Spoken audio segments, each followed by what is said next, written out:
Join discord.gg/flat earth and enter a VC check-in room, and someone will come along to VC verify you to get involved with the conversation about our earth. GlobeyMcGloberFace. GlobeyMcGloberFace, you're on the air. Go ahead.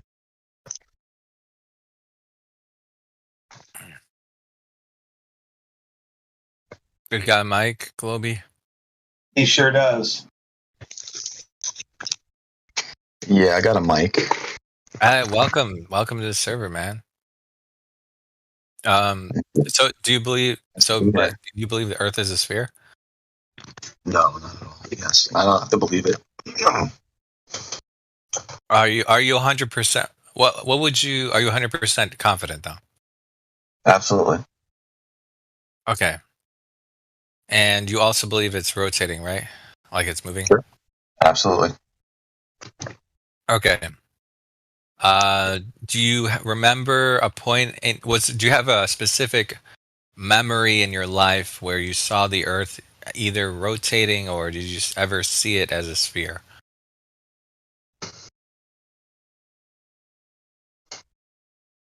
I'm sorry, what's it? You just asked me if I've seen it rotate?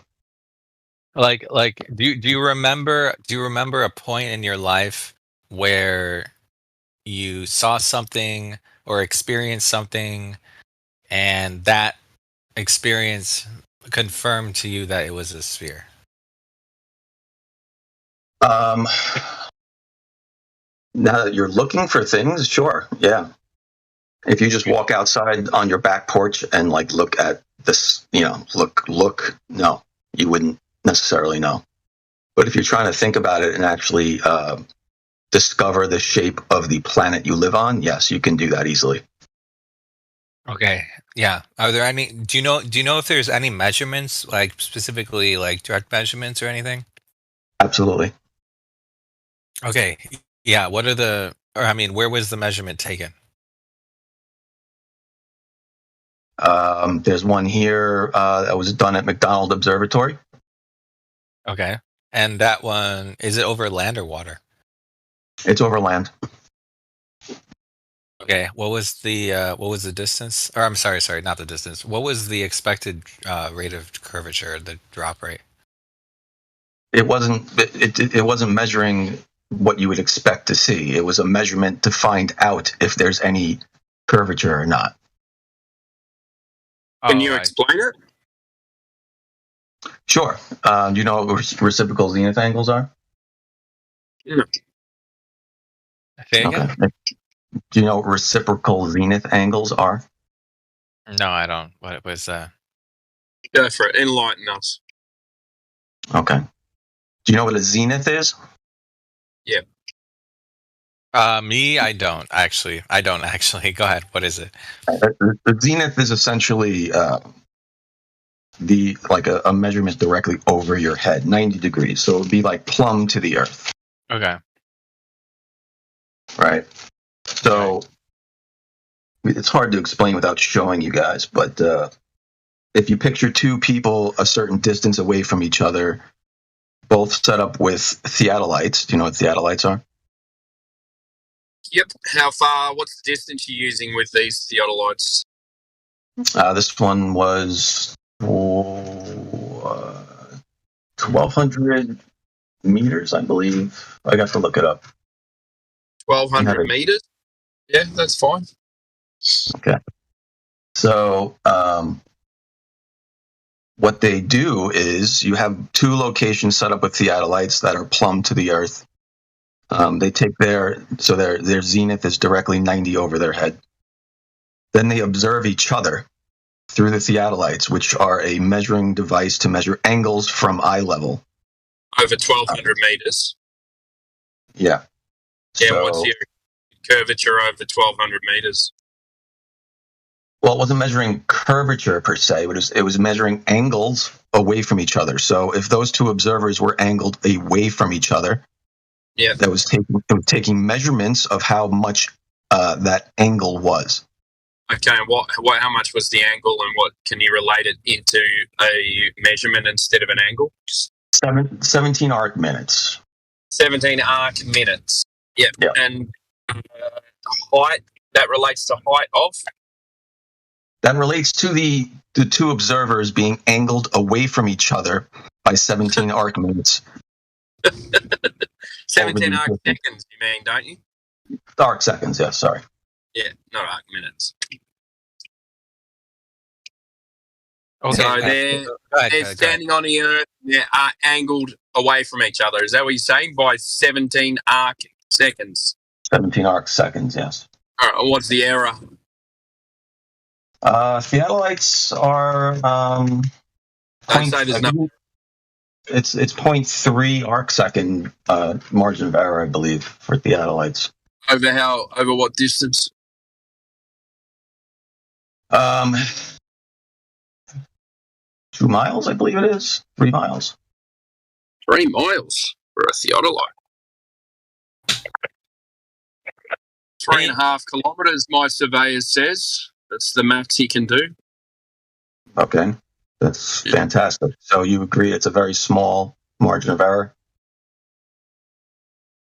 Well, he said you can't measure drop.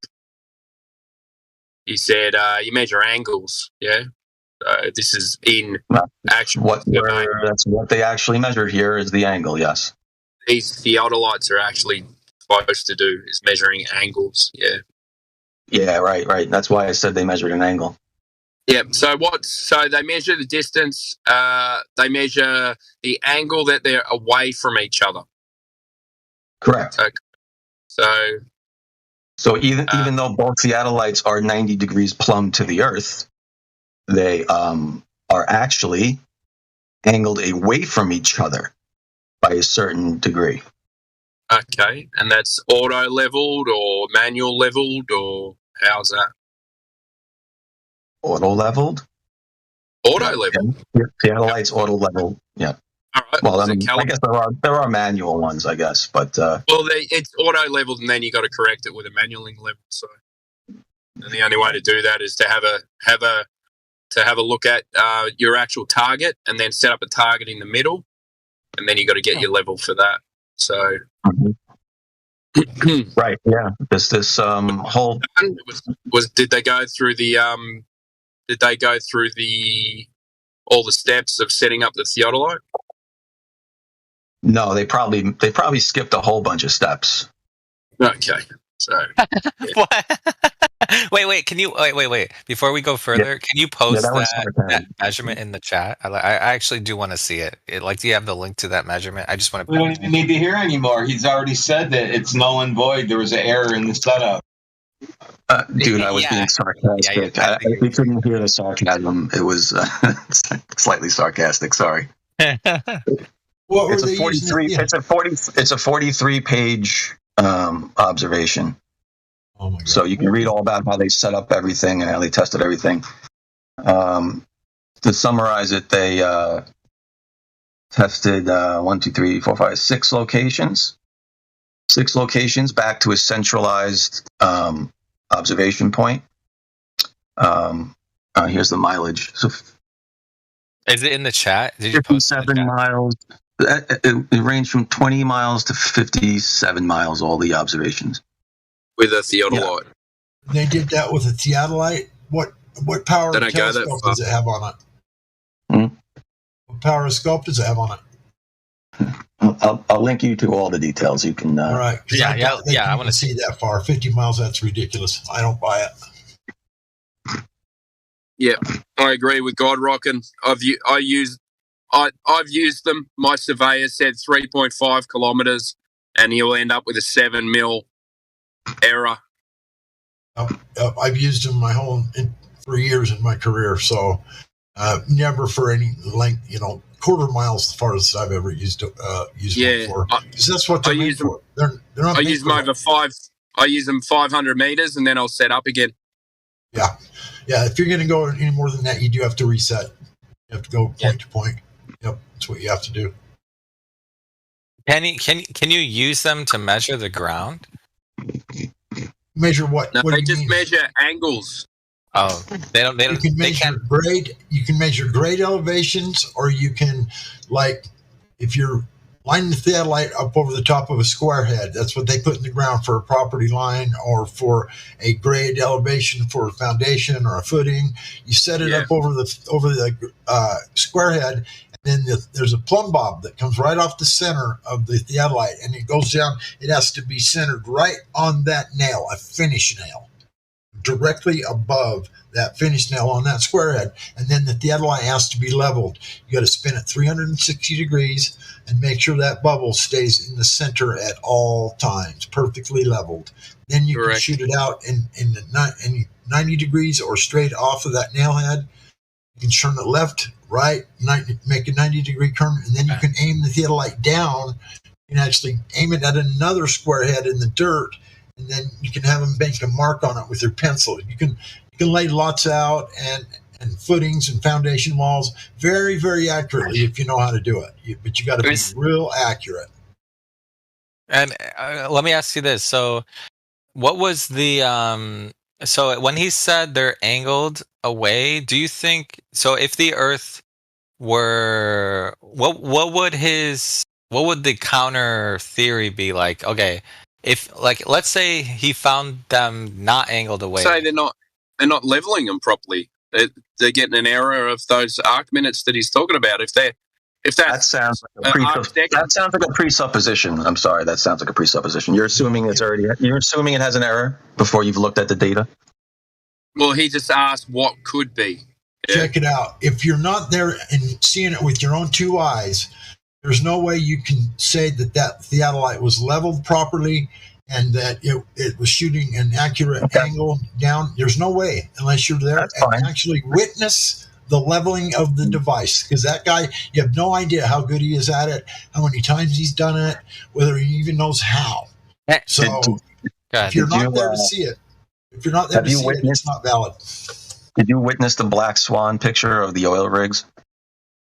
Did you witness FE Corps' laser tests over the lakes? Did you witness all those? But I bet you guys have referenced those before. It's all documented in videos, but yeah, it's all documented in the videos. They were repeated. They were repeated. So how many times do you want them to repeat them? Theodolite measurements haven't been repeated? So I'm just trying to get at, and I think you understand that you've blatantly accepted some evidence while denying other evidence. Okay. I think I get what he's saying. I think what he's saying is, sorry, go ahead. Just say you accept there being a globe because he saw it on TV and at school and TV documentaries. No, yeah, that's just like a non-point. But thank you for chiming in. Yeah. Okay, wait. I can't post it in the chat, by the way. I don't have access. You don't have the okay. Let me see if I can give him. Can someone give him the link? Yeah. Hey, the guy who's complaining about the black swans. If you want, you can go out to the beach and check it out for yourself. It's a little bit different than you guys who are dragging mountains, theodolites into the mountains, and then bullshitting about it. Yeah, see exactly. the difference? Why would you wanna, the difference, pal?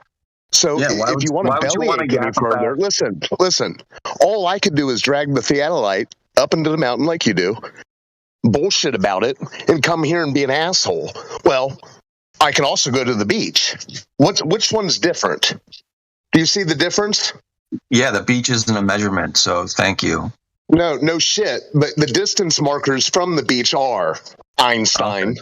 Can you explain the black swan? Hey, listen, if you're so pissed about it, can you explain it? Why are you being such an asshole? Is there a reason you're being such an asshole right now? Oh, I'm sorry. Well, I'd rather be an asshole than whole ass. So, you guys who are complaining about the black swan, would you like to explain it to the class? Yeah, sure. You want to cherry pick one day when there's it's not a cherry pick, Einstein. I said go to the beach yourself. If you've ever been to the beach, you'll find it's not cherry picked. It is, because I can show you pictures of the black swan. I can show you video of the black swan observation where it's not distorted. Do you want to see that? No DR. I've made my own observations. Did I cherry pick those? Yeah, you probably did because you. Oh, really? Well, now we see how desperate you are. Listen, I'm not desperate. You're the one coming in here throwing insults around. So, or you've already lost. Excuse-moi. You're the one. Listen, pal. You're the one acting like all play and honest. You're setting. You guys are running a road game. So the asshole, you are the one. Hey guys, the Earth's flat. You know why the Earth's flat? Because I saw some wavy, distorted oil rigs in the distance once. Oh, well, guess what, pal? The point of those observations is the horizon behind it, Einstein. So you don't understand it. So stop bellyaching about it. Listen, Copernicus, light bends through the air, doesn't it? So did you measure the refraction that day? Oh, the terrestrial refraction, which uses the R in the first place. You have to assume the globe exists in the first place to start begging. Are you denying that refraction exists? Oh, you mean refraction? Yeah, and you stay in the fog, you can't see a hand in front of your face. Are you You're talking denying about refraction terrestrial exists? refraction. Hey, are you denying it exists? You're talking about terrestrial refraction. You're not talking about disturbance in the air. Are you denying it exists? He's definitely right. You're talking about terrestrial refraction. Do you think that's the same thing? Why can't you answer the question? It's a very simple question. Do you deny it exists? I told you, yes. I've been outside, have you? Do you realize there's a difference between terrestrial refraction and refraction? Yes or no? You deny refraction. You just denied refraction exists. Everybody did. No, I don't. Do you acknowledge? Refraction, GlobeyMcGloberFace, define it. Define refraction. And terrestrial refraction. Define them both. I'm not going to define anything for someone who denied refraction. Listen to the smart asses. Now they make excuses. You little punks. If you guys don't like the black swan, go out and make your own observations. Yeah, and it's funny because he also said, on different days we see the black swan in a different position. So where's your geometric horizon? I'm not claiming that as evidence of the globe or flat Earth. You are. You're cherry picking something with distorted. No, dude, you don't know what the definition. You don't even know what cherry picking means. You don't know what you're denying again that all refraction exists. Listen, you're talking. Hey, Einstein, listen. You're talking about a specific type of refraction. It's so weird that you can't answer a yes or no question. You know why you can't answer it? Because the answer is you do believe refraction exists. And then my next question is going to be, well, what was the refraction? Listen to me. I know that disturbance exists in the air. It doesn't allow you to see forever. It doesn't allow you to see around a curve. And you didn't see forever. You saw a little bit further in the black swan picture, did you? So was it forever? A little bit further. Was it forever? Hey, Zodiac, do you? Was it forever? Who's talking? Was it forever? One at a time, guys. One at a time. Okay, let me ask, and I'll shut up because your arrogance has got me. I pity you guys. You came in arrogant. Listen, punk. Are you telling me everything you see in the distance is optical illusion? Is that the delusion that you're gonna dig in on? I'll tell you what I did do, and you can see it on my. Is everything you see in the distance an optical illusion? An optical illusion? No. Okay, welcome to Flat Earth. You see it because it's there. You guys think chanting refraction means something. It doesn't. Why didn't you calculate the refraction of the black swan picture? What refraction? Are you talking about terrestrial refraction? Oh, so refraction doesn't exist. Okay. You got listen, pal. Yes, terrestrial refraction. Yes. Okay. Well, that. You need R for that. So where's the that assumes there's a globe in the first place. All I'm asking is why you ignored the refraction. That's all I'm asking is why you ignored the refraction. Hey, Globey. I posted a picture of your terrestrial refraction. Okay, is that what you're talking about? So it's all wavy in front of you. Does that make the ball appear and disappear? I don't know what you posted, but I'm going to post it again right now. That's exactly what you're talking about. That doesn't make a ball appear and disappear. It means there's distortion going on, and you haven't accounted for that in your observation. Distortion of what? How am I going to account for it from here to there? Every 5 feet? I'm not saying you can. It's very hard to do. Well, you need very hard to do over long distances. Hold on. Hey, asshole. Hold on. Distortion of what? You've lost so hard already, dude. It's so funny. Yeah. Distortion of what? Noted. You're so angry. I love it. Distortion of what? If you look at the black swan pictures, they look like you're. It looks like you're looking through a funhouse mirror. If you look at the black swan what pictures. Specifically is distorted in those pictures? Everything. The horizon. The black everything swan. is as specific as you can get. So try again. What specifically is distorted in those pictures? The oil rigs, for one. The oil rigs aren't part of the argument. The oil rigs aren't part of the argument other than to be demarcated. Part of the argument. Well, you want to ignore the evidence of the just said picture. it wasn't an optical illusion. That's it. That's their You're entire literally purpose. taking pictures of the oil rigs. Don't tell me they're not part of the observation. Quiet. The oil rigs aren't the argument. What specifically are you saying is distorted?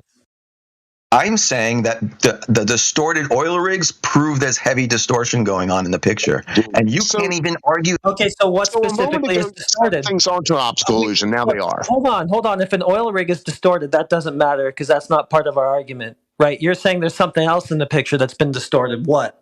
You guys, I love how. What is being distorted in that picture?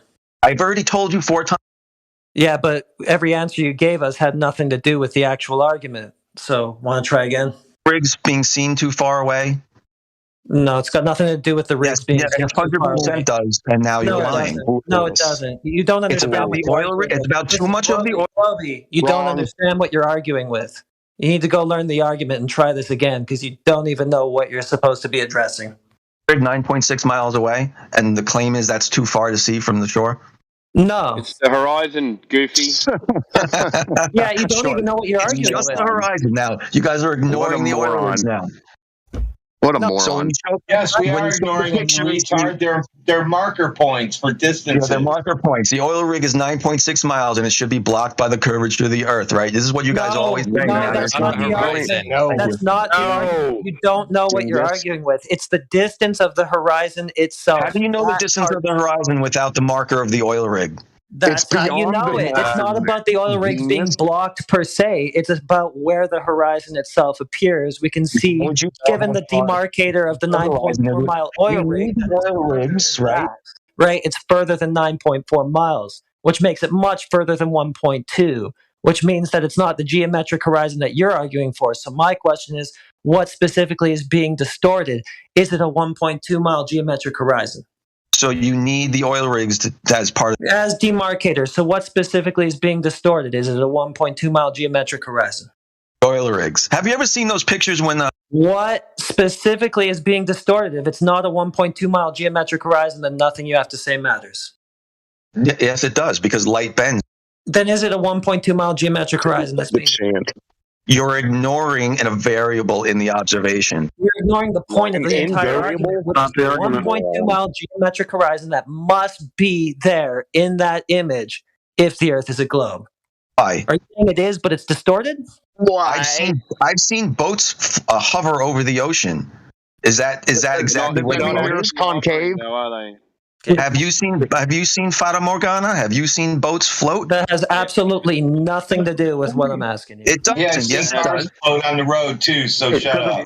Even on a flat Earth, according to you, if it was a flat Earth, that boat should not be floating. Shut up, dude. You have no idea what you're talking about. Fata Morgana occurs in relation to the horizon. It's not something that happens to the horizon itself. And what you just responded with had nothing to do with what I asked you, which was, is there a distorted geometric 1.2 mile horizon in that picture? That does. Okay, this guy's a total idiot. You guys have fun. Yeah. I got something else to do. Globey, you've debunked the globe twice already. Is the horizon geometric or is it not geometric? Just answer the question. Simple question. All we've discovered is that you ignore refraction in the observation. That's what we've discovered. Is the horizon geometric or is it not geometric? Of course, there's a geometric horizon. Okay, so it should always be at 1.2 miles, correct? It's also affected by refraction like everything else we see. Okay, cool. All right. So everything is at 1.2 miles. What day is that? Again, you guys ignoring refraction is very disingenuous. Globey, shut the What fuck up. day is it? I won't shut the fuck up because you tell me to shut the fuck up. Okay, I'll just kick you out then. But you know what you need to do is you need to listen and then respond, and then we'll listen and then respond. But why? If you can, what's the measurement of refraction? What should it be then? Tell us that.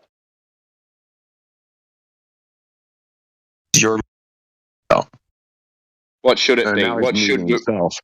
Why would you do an observation and ignore a variable? That's what I want to know. Just answer my question. I'm answering your question. I don't know what the claiming refraction. What should it be? I don't know over that distance. I answered your question. Oh my God. You don't know what it is. You're arguing for something you don't even know. Yeah, so is that why you told us it is an optical illusion and it isn't an optical illusion?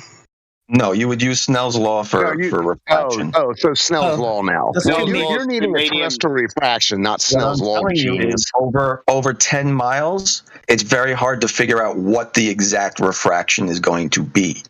You're an imbecile. Nice try. We don't even have temperature readings that day, do we? Do you have temperature readings? Snell's law. You just claimed Snell's law. What's the two mediums it's going through? What's the two mediums? What's the two mediums? I already told you over 10 miles is going to be very difficult. It's going to change mediums several times. You're a fucking idiot. Snell's law. What's the two mediums? From one medium to another medium. Yep. What are the two mediums? Denser and less dense air. So air. Colder and warmer air. Denser and less dense air. Air and how much? And how much? You're laughing. What about what I said is wrong? Without laughing, what about what I said is wrong? We don't have temperature readings from that day. Now you're telling us what the temperature was? No, I said there aren't temperature readings that day. So how would we know what the refraction was that day? I was at the beach about an hour ago. It's pretty warm out, and I saw black swans everywhere around me. There wasn't a 1.2. That's your scientific analysis. I'm about 6 foot tall. There wasn't a 3.2 mile geometric horizon in sight. Get out more, pal. Was it about 80 degrees then? Congratulations. You took temperature readings over that distance? Get out more. Hey, Globey, have you ever been out of the basement? This is so ridiculous that you guys won't admit that you should include variables in your observations. It doesn't make variables. And you're debunking the globe. Hold on, fellas. Hold on a second. He's giving us the game. If you're saying there's variables and you can't measure the horizon ever, then you've also just gone ahead and debunked the globe. Thank you. I appreciate it. That's our argument. I love how you jumped to that conclusion. That's great. No, that's our argument. You're making our argument for us. No, because I don't. Our argument is there's a source and the horizon is not a measurable place. Of course. I don't make claims. I don't make claims that watching things over the horizon are proof of anything. So we aren't either. We are not making that claim. That's the globe's claim. That is the globe's claim. The globe says that no, the geometric horizon is blocking boats and buildings. That's your claim. Yeah. Check this out, dude. That is your claim. That is your claim. So we don't actually need measurements of temperature or any of the stuff that you're asking for. What you need is a measurement of the geometric horizon, which you say is in that picture but refracted. That's what you need. So where's that? That's weird. I haven't talked to you guys before, so I don't know why you're putting words in my mouth about it. The claims are made for you. Listen. Look, you don't know your claim, but I think you're welcome for helping you with that. I don't know my claim. Okay, I'll tell you what my claim is. Let's talk about my claim. You don't know it because I just gave it to you and you didn't recognize it. No, I'll make a claim right now, and then you guys can talk about it. GlobeyMcGloberFace, listen. As a blind believing globe zealot, you don't get to make the claims. The claims were made before you were born. Shucks. Okay. Mm. So put it in context, genius. You can't come in here and say, I haven't made a claim. Well, what are you doing? Creating your own Earth? I've made claims. You're putting words in my mouth, though. We're talking about the 3959. You don't get as a globe believer, that's your claim. That's weird. I measured 3959. Oh, well, you dug to the center of the Earth? We can talk about that as well, but you don't want to hear that. Are you Jules Verne? No, actually, a flat earther did it on TikTok. Now you're going to quote. Netflix. He's not a flat earther anymore because of it. He gathered 10 people. He gathered 10 people, flat earthers, mostly flat earthers, because he was a flat earther. Globey, your little fucking spiel is a bunch of bullshit. Okay, thank you for your You're welcome. Thank you for your ad hominem. Now keep it real. I am keeping it real. I'm trying to explain to you an experiment that was done. I'm insulting you. And there's actual proof of this experiment being done. Oh, really? You dug to the center of the Earth, huh? Why do you have to dig to the center of the Earth to figure that out? Oh, was it an simple minds. You measured the radius. I forgot. Little simple pea brains can't figure out that you don't need to dig. Oh, the cope is real, isn't it? What's the experiment? It was. You said it was an experiment. Yep. Eight people took simultaneous measurements of the sun angles. It was a recreation of Aristophanes' experiment, except with multiple people at the same time. What did Eratosthenes assume? Moron. Excuse me? Excuse me? What'd you say? They had parallel sun rays, is what you're saying? No, it wasn't parallel sun. I was measuring the sun, measuring the shadow length. Hey, he doesn't even understand it. Excuse me? He doesn't even understand it. Hey, GlobeyMcGloberFace. Observed phenomenon. Genius. Eratosthenes assumed sphere Earth. Doesn't matter if the sun rays are parallel. Hey, Eratosthenes also assumes sphere Earth. Did you know that, genius? I did know that, genius. And guess what? You know what happens when you assume, genius? Guess what? You don't need to assume because the measurements we took. They did assume. The measurements we took, we applied it to a flat Earth as well. Dude, you're a goofball. What flat Earth? Yeah, it was part of it. What? So what flat Earth? You can take the measurements that you get and assume a flat Earth and then triangulate back to where the sun should be using those measurements. The sun? In the sky? What do you mean? Where's the sun? How far away is it? Say triangles. Well, that's what you're calculating. You take the length of the shadow, you take the distance between the observers, and you can triangulate using right triangles where the sun should be. No, you say right triangles. 90 degrees. Hold on, guys. That is 90 degrees. One of the observers is under the subsolar point at the time of the observation. No, I don't doubt it. That's a flat Earth. Yeah, so one of the observers is underneath the sun directly, under the subsolar point. That is a requirement of the observation. So you have a 90-degree right triangle.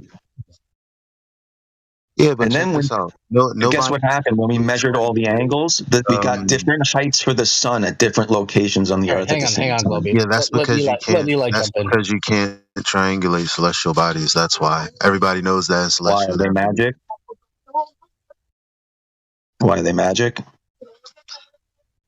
Like I said, nobody triangulates the position of celestial bodies. That's ridiculous.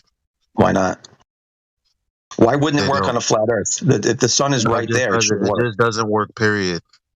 Okay, just no. Okay. There's no method.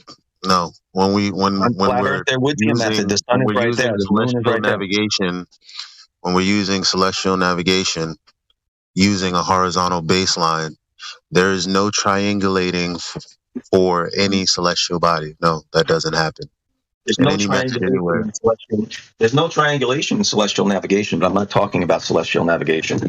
Yeah, but I'm talking about trying to use a singular point from a celestial body. You can't do that. Nobody does that. You're just making an argument that you can't do that. And I'm like, yeah, no shit. Duh. No, I'm making an argument that we did that, and the sun is not where it's supposed to be on a flat Earth. Because you can't triangulate the position of a fucking celestial body. Why? Moron. Why? Don't call me a moron and explain why, because you can't explain why. There's no explanation for why. You just can't. There has to be an explanation. So you just don't know what you're talking about and just saying no. Thank you. Why? Give me an explanation for no, I don't. You just came in here claiming that you can't do it. So you must know why you can't. Otherwise, you're just repeating something you think you've heard. Who claims that they can? We have one Earth. On this Earth, nobody can triangulate the position of any celestial body. That's the end of it. Let's have a point. Okay, so if we have a sun and we have angles to that sun, we should be able to triangulate directly back to it. Except we can't. Why? It's just trigonometry. Why? What's wrong about the trigonometry? Because you can't use trigonometry using the celestial bodies. How many times do I have to tell you that? Okay, that's what we call a nuh-uh. No, that's not a nuh-uh. That's just not what anybody does using the celestial bodies. If you can't tell me why, then that's a nuh-uh. You have no reason to nuh-uh. You're saying that we try to triangulate and we don't. I'm not nuh-uh. I'm telling you, if we have an angle, if we have a measured possibility, we would be doing it or utilizing. You would need to know the height to the celestial body in order to triangulate. That's not true. That's what we're calculating for. We have an angle to it, and we have a distance to it along the surface. It's not a nuh-uh. That's a ridiculous claim. So What about the tangent? You What trying to about the call a fallacy tangent? on me using the words that I use? What fallacy? Yeah, what about the tangent of the angle to the sun? Fallacy? Is that a nuh-uh fallacy or something? Like what ridiculous shit is that? Sure, if you have an angle and a distance, why can't you calculate not just the other way? Not just the reiteration of what you've already said. You said that I'm just saying nuh-uh. Like what am I committing a fallacy? What fallacy am I committing and what form is it? You're repeating something without verification. You have no idea what you're talking about. No, I'm not. You're saying that why can't we triangulate? I'm like, we just don't. Okay, celestial navigation is talking about triangulating your location. Yeah, that's not what we're doing. That's not what we're talking about. So you're not even talking about the same thing as I'm talking about. Yeah, I am. I'm telling you that you cannot triangulate the position of any celestial body. That is just a point blank, straight up fact. You're asking me why? Why the fuck do I have to tell you that? Why don't things fly? I don't fucking know. Are you serious? Because you're making that up. The thing we did was exactly I'm not making that up. Please come in here tomorrow when I'm actually not, traveling. It was good to see you in here, bro. I would love to have a conversation with you for reals, but you guys can continue. Well, I would too, but you got to come back with like reasons for your things you're saying. Go ahead and bring a citation about how you can triangulate celestial bodies. Sure, it's called trigonometry. That's the citation. Well, isn't there a problem with the medium being unknown? Like the medium that the sun is within, that's unknown, right? I mean, it's not. It's you guys claim it's in the air, in the atmosphere of Earth, or outside in the water. Beyond we don't claim a distance. We don't claim a distance. You guys do. I didn't give a distance. The point of this observation was to measure genius. The sun's the sun. You're the one that's convinced it's a 93 million mile distant star. I don't have to be convinced. I measured it. How did you measure 93? Okay, post the measurement in the chat. Post the measurement in the chat. Miles anyway. You're just talking fucking ridiculous. Oh, he doesn't have links. To the sun, kid. I love the way you said it's ridiculous. You know why you say it's ridiculous? Because you all think I have to touch it to measure it. Well, they just changed the distance again. So which distance did you get? The one they just changed it to, or the old one? When did they change it again? Aren't you the expert? Aren't you the one measuring it? Yeah. That's why I want you to embarrass yourself and tell me when they changed it. So which one did you get? The one they changed it to, or the old one? Like yesterday? No, actually, I was. What are you, a valley girl? I was actually off a little bit. I calculated. So you don't know. I calculated 100. I measured it myself. Would you like to concede that you don't know? I love how you won't let me talk because you know you're going to be embarrassed. You said you measured it and you were wrong. Yeah. So would you like to concede that you were wrong? Oh, so you're just going to lie. Go on. He didn't. It's not that I was wrong. I was a margin of error. How does that make me wrong? I measured up. He didn't say he measured it. He said he calculated it based on an assumption that he lives in a spinning space ball in the back. No assumptions made. No assumptions made. Level. So good to see you, Globey. Yeah, welcome to the Nuh-uh Club level. Hey. I tell you what, if you can tell me what a rocket pushes off of in the vacuum of outer space, I would love to hear that, please. Can I finish my sun observation discussion first? And then if you could come back to what a rocket pushes off. Absolutely. Don't let me forget. I'll love it, man. I'll love Remind me. Don't let me forget. Remind me. And maybe you could explain moon golf later on. I didn't know you were that. Sure. No, so the measurements to the sun, to the sun were actually partially actual measurements. So you don't. Okay. Here, DM me the link to the measurement of the sun. I'll post it in the chat for you. I've never heard anything so ridiculous. DM me the measurement of the sun. Yeah, link embed roll so he can do it himself. He has it now. He has the roll. Hey, all of you good stationary flat Earth people, welcome to TikTok Glober. Welcome. It says I don't have permission to view the message history of live stream, but wait here. Give him VC verify. Give him VC verify. Yeah, that's his problem. His attention span is about 4.2 seconds. Okay, you can post it now. Try now. You're so sad. You're such a sad individual. Try now. It's adorable listening to you lose your shit, though. You are projecting yourself. Shut up, moron.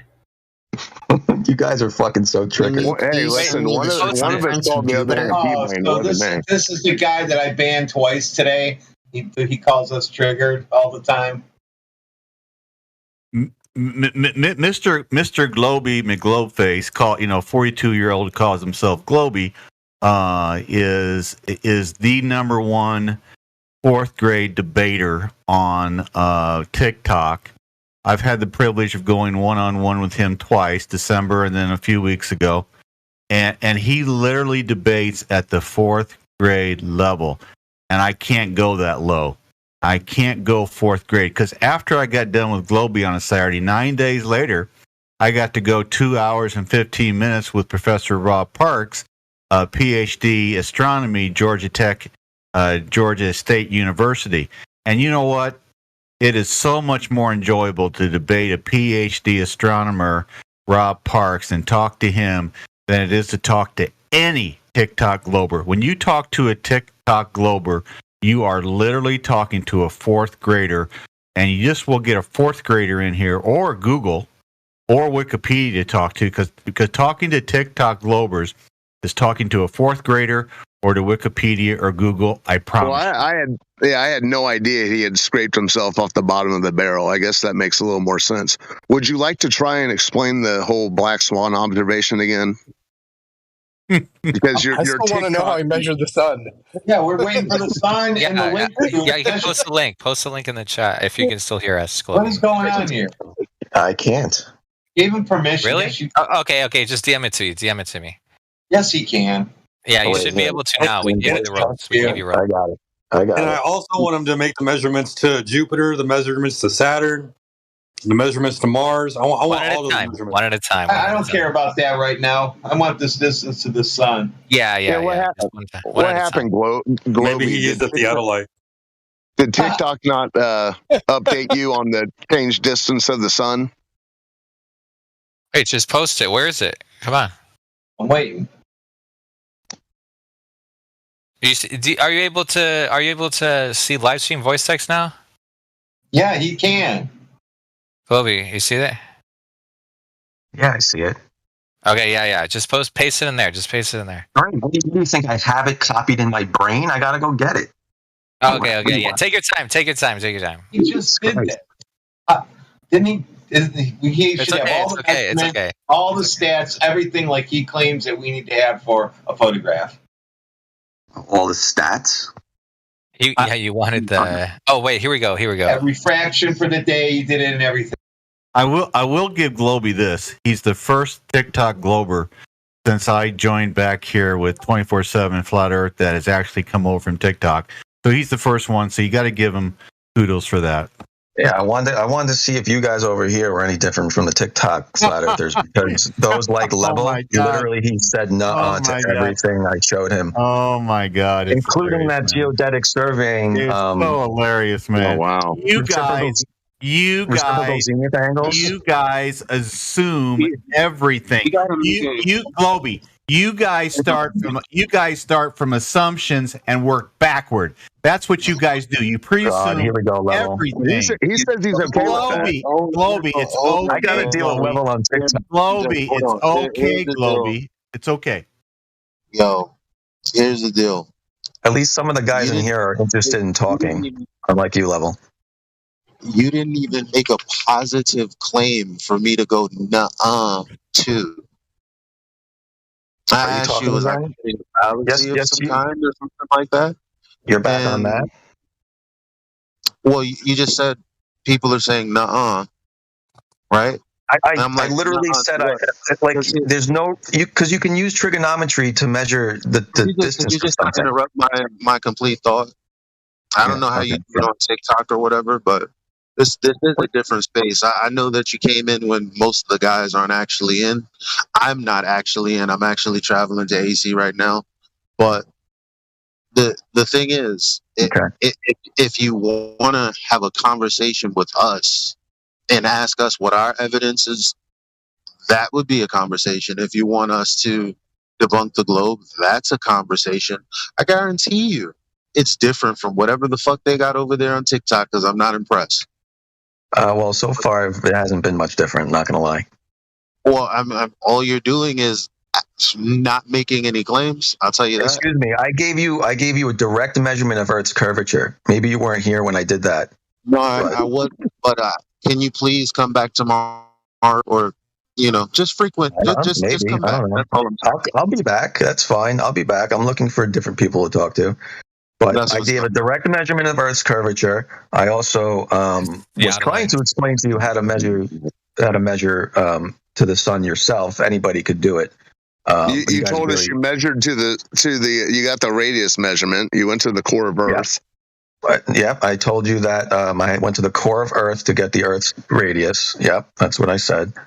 So I actually gave you 3 direct measurements. Oh, you went to Africa? Did he actually say that? I just came in late. No, he said he measured the radius. I asked him if you went to the core of Earth, and he goes, yes. Because like a typical flat earther, he takes me saying I measured something and saying I had to go. Did you measure the radius? Yeah, and also that doesn't make the assumption that I have to go to the core of the Earth. How did you measure the radius of Earth? Well, if you think I have to go to the core of the Earth to do that, then if I'm the ignorant one, enlighten me. No. Clearly, the only way to measure something is to go to the core of the Earth. Enlighten me how you measured the radius of Earth, please. I told you already. 8 people recreated the Aristophanes. Okay, so you did it by 8 people. Got it. Okay. 8 people, that's the same thing. Got it. 8 simultaneous measurements of the sun length at various locations around the globe or Earth. Doesn't even matter. So you didn't actually measure the radius of Earth. When you look up how to measure the radius of the Earth on Google, you get 40 different answers. He looked up to the sun to measure the radius of the Earth. Thanks for playing, Globey. No, actually, we looked at the ground. The shadow on the ground makes certain lengths. That's what we did, not up at the sun. But thank you for misinterpreting everything. Cool. So what you did was we took the measurements, and then you assume a flat Earth. You assume a flat Earth, and then you measure from one location to the other that you took the observations, and then you have the angle of the shadow. And you can easily get the height of the sun because it's... Is this the reciprocal zenith angles? No, this is Eratosthenes. This is just trigonometry. Oh my goodness! Are you assuming? No, Eratosthenes assumes sphere. Genius. It's amazing how ignorant you are. The ignorance of your comments is like you belong on TikTok. Is my mic low or something? Well, he does do very well on TikTok. He's got like 42,000 followers. Yeah. So he does do well on TikTok. Yeah. It's okay. Cool, so what I was explaining, if you guys let me finish, is that yes, tennis balls. So I guess you can't. All right. Yeah, just chill for a second. Eratosthenes. Why is anyone not pointing? Didn't I just say just chill? Like, what's wrong with y'all tonight? You know what? Okay. As long as you come back tomorrow when I can actually do do whatever you want to these whatever guys. You want, dude. I was trying to explain something and I kept getting interrupted, so sorry. Yeah, we already know about size markings, man. We already know about size markings. We already know them way better than you do. We already know about this. Eratosthenes did assume a globe. He did assume a globe. Took over Antarctica in the 1940s. Awesome. How'd you get the distances between the sticks? The distances between the sticks, the observer's location. Yeah, the observer's location. You need a distance between your sticks and shadows, don't you? Yeah. The observer's location were marked with coordinates. What are those based on? Well, if we live on a flat Earth, then they're based on flat Earth. No. If we live on a globe, then they're based on a globe. No, the point is, you're not. You don't know what you're talking about.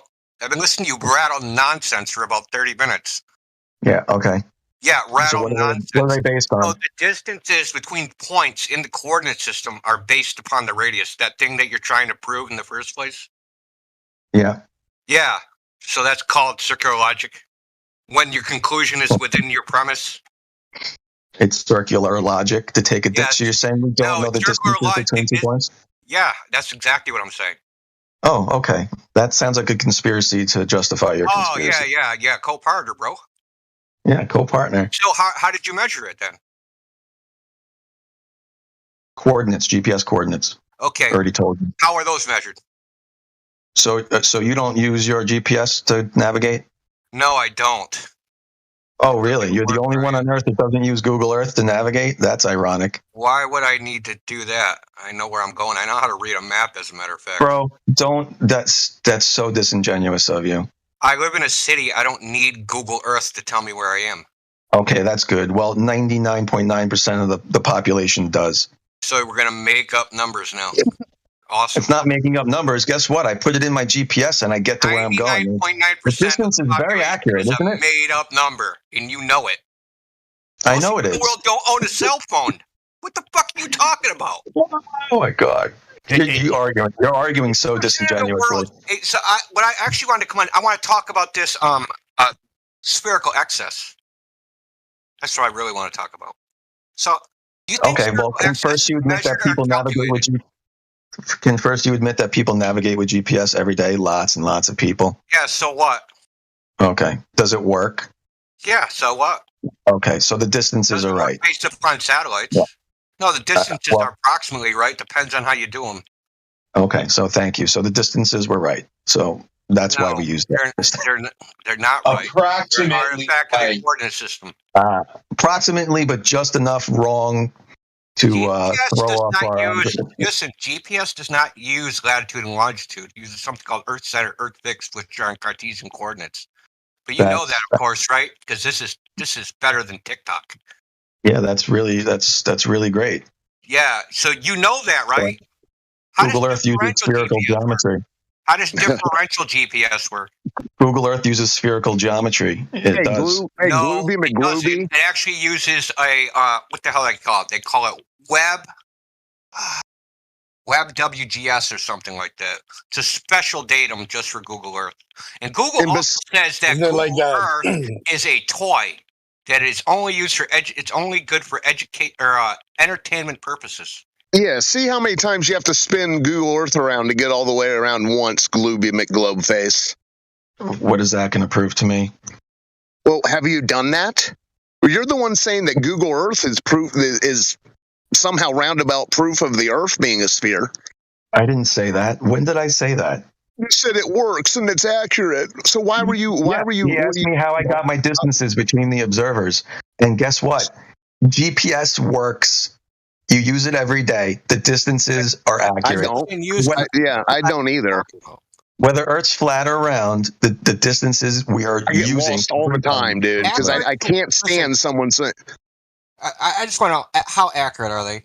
Within 10%, 1%, 50%? How accurate? I don't know. Does it matter?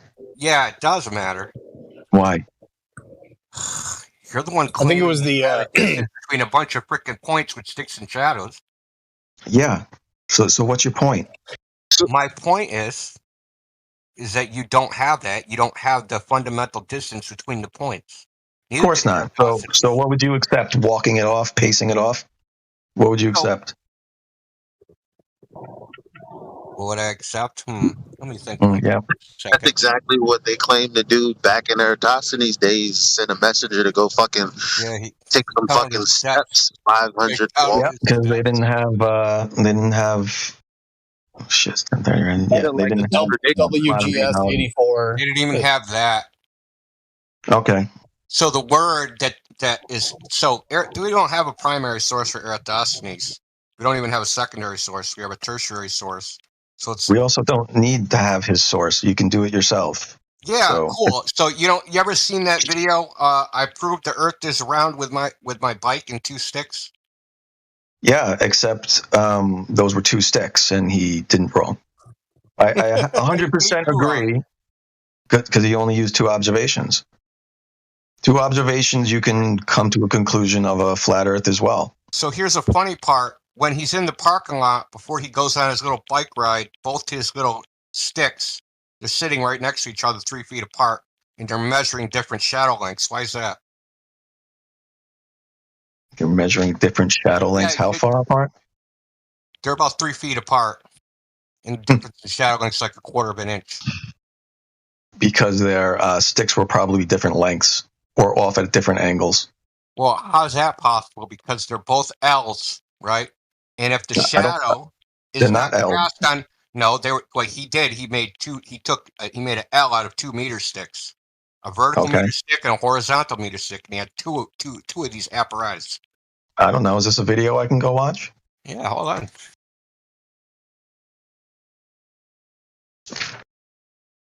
So I agree. Eratosthenes assumed a globe. If he had assumed a flat Earth, he would have came up with a number for flat Earth as well.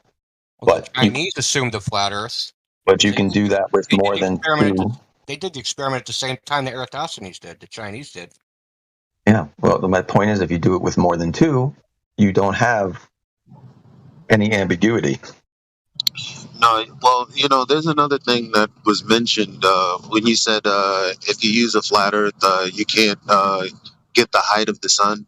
Well, in Eratosthenes' method, they were never bothered with that because they just gave the sun an infinite distance. That's correct. Assumedly. Right. So in our observation that was recreated on TikTok, the Eratosthenes experiment, that's why I said we took the data, the raw data, and assumed both models. If you assume a close local sun... You assumed one model. That's where you got your distances from. If you assume a close... We got the distances from the land we live on, whether it's flat Earth or a globe. No, you didn't. We're going to go in a circle now, and you're going to tell me that distances are not correct. You don't know what you're talking about. All you right. don't know how the distances on any of that shit is generated. Okay, good for you. They're not measured. They're based upon a claimed radius. Okay. You already said that the distances are mostly accurate. That's a fact, right? So I can punch in, right? Distance between 2 points on Earth, I can punch in coordinate systems, right? Okay. And it'll give me a distance based upon a claimed radius, right? Right. So you're telling me if I punch in the distance on Google Earth from New York to LA, you're telling me that number is going to be completely wrong? I don't know how wrong it'll be. That's the point. Neither do you. It could be off by 50%, and you wouldn't know. It's not like you're going to drive from New York to LA and be like, "Oh my God, it took fucking an hour longer than I thought." Call the fucking National Geographic Society because we need to get to the bottom of this. I don't know what you're rambling about, but we would know. We fly those distances every day. We travel those distances every day. We drive. Yeah. We know those distances. There's a margin of error. That they're somehow 50% off. Of course, there's a margin of error. But you're claiming they're 50% off? Stop it. That's childish. So listen, I flew from Boston to Dallas. It took like 2 times longer than what it normally takes. Okay. Okay, so why is that? I don't know. I don't know what your flight was doing. So if I said, "Oh my God," if I take my airspeed and I go, "Oh, it took me this long to get to Dallas," suddenly Dallas is 2 times farther away than what it's supposed to be. Call the National Geographic Society. Oh, what was your airspeed versus your ground speed? I don't fucking know. That's not the point. That is the fucking point, because you could have been hitting a strong headwind that day that's making it harder to get there. The point is that if your flight takes 2 hours longer, 2 hours less, 3 hours longer, whether your drive takes an extra day, extra half a day, nobody fucking notices because it's within the margin of error and it's good enough for practical purposes. Nice conspiracy you've developed there. It's not a conspiracy. It's reality. It is. It's not reality. We fly those distances every day. We know our ground speed. We know the distance from here to there. Everyone knows these things. To claim they're somehow 50% wrong is disingenuous. Flight time from JFK to LAX? What's the average flight time? Everybody knows these things. What is the point right now? There is no point. Yeah, well, the point is he's claiming we don't know the difference between anything on Earth. That's what he's claiming. No, I'm claiming that you assume the globe to prove the globe and disprove the flat Earth. That's what I'm claiming, and that's an actual fact. No, that's not a fact. No, it is a fact because your distances come from the radius, the thing you're trying to prove. Yeah, and it's important to note that the ground distance and the way that's tabulated is obviously not the same way they do it for air or sea travel. So you're being disingenuous to your audience or whoever the fuck you speak to. What are you talking about? Oh, is what I said a conspiracy when it's actually true? Oh my God. Look at, I'm on the ropes. I just asked you what you were talking about. I didn't say it was a conspiracy. I just told you the way that ground distance is tabulated versus air and sea travel is different. This is the point that Indio is trying to make, because that's not the point he's trying to make. The distances that we're given is good enough for practical purposes. Maybe you're off by 30 minutes, maybe you're there sooner, it doesn't really matter. But when you try to put it into an argument, you give us a definitive figure based on the radius of the Earth. Well, but it doesn't matter how long it takes to get somewhere. That's a variable of your velocity. Oh, that's just a hand wave dismissal right there. That's it's a was fact. just evidence for your claim about the accuracy of distances. Now No, it's not. It and throwing your own claim under the bus. No, when you drive from one place to another, your car literally tells you how many miles you've traveled, right? Yeah, and there's something called slippage, right? So if you look up the odometer, its accuracy, it's 15% margin of error. Okay, so Plus, if your tires are overinflated or they're underinflated, all that matters. It's like gazillions of factors, dude. Yep. You're right. We don't know the difference between any locations on Earth. We know it good enough for practical purposes. Listen, if you took a flight from LAX to frickin' New York City, at what point would the flight time have to be off of what your predicted flight time till you would be like, oh my God, I gotta report this to FAA? It would depend on. You need variables in there. You need what the wind speed was, what direction you were flying. You need airspeed of the aircraft. Hello? Yeah, I'm just saying. You get on the plane at noon and you land at some time. At what time would you it's supposed to be a 12-hour flight and it only took, how many hours would you say? I don't know. I don't know. That's a very subjective question. I'm not sure what that proves. That's our point. Good enough for practical purposes. Nobody knows. Nobody cares. Doesn't matter. You're out of your depth here. Nobody knows distances of things. Got it. All right. So that's right. You got it. I'm not going to be up all night. So let's address Levels' question. I want to get to the spherical excess bullshit you try to peddle. So what is an oblate spheroid and why is it used in geodetic surveying? What is an oblate spheroid? Yes, the oblate spheroid, like the Clark ellipsoid or the WGS-84 or the Bezel ellipsoid. Like, why do they use that? Why does it exist? I don't know. I didn't bring that up before, so I don't know why you're saying I peddle it. Because you said that there's spherical excess, so I presumed you know something about geodetic surveying. I referenced you to a direct measurement of all of that from geodetic surveys. It's a reduced measurement. That means they took measurements and did something called reduction of the horizontal direction. And they projected the measurements onto a reference ellipsoid, and that's where the spherical excess comes from. And this is really funny because it's really funny that you just brought something up that I didn't even mention. But thank you for. Hey, Globey, do you ever listen, or you just wait to cope? Think about this. You're going to make a triangle on top of 3 mountain peaks, and all these mountain peaks are the same elevation. Now you have mountain peak A, B, and C. You take a site. You're at point A. You're going to look at B and C, and from B you're going to look at A and C, and from C you're going to look at A and B. Now you make these lines of sight, and you make this triangle. Can that triangle have a greater than 180 degrees with those 3 lines of sight? Can they have a greater than 180 degrees? Yeah, we have a line of sight between 3 mountain peaks, all at the same elevation. You're at the top of the globe. You're at a mountain peaks, all at the same elevation. Can that triangle that you formed with your lines of sight be greater than 180 degrees? If you're measuring from peak to peak? Yeah. No, it shouldn't be. Rest of the case. That's it. There is no spherical excess. How does that rest the case? There's no spherical excess. It's not even possible with lines of sight. It's idiotic to even say.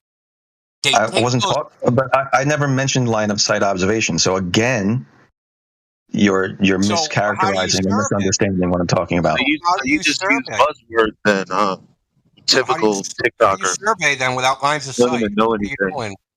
No. So I brought up reciprocal zenith angles. Okay. I didn't. Okay, reciprocal. Do you know? Yes, yeah. I know. Okay, so that's what I was talking about. I was not talking about measuring line of sight angles between 3 peaks.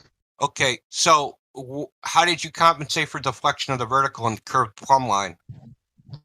I'd like to know what the correlation. So you are aware that hold on, Elijah. I just want to finish this one thing. You are aware that plumb lines are curved in the globe model, and that there's already a deflection of the vertical, and that there is no. Huh? Plumb lines are curved in the globe model. Are so they? There's a deflection of the vertical that already exists.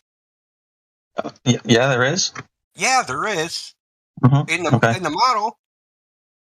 So when they measure, they do these measurements, right? The so-called deflection of the vertical, and there is no quote-unquote measured deflection of the vertical. That's a what they call a weighted mean value that they take after assuming that the Earth's a globe bending at 8 inches per mile squared.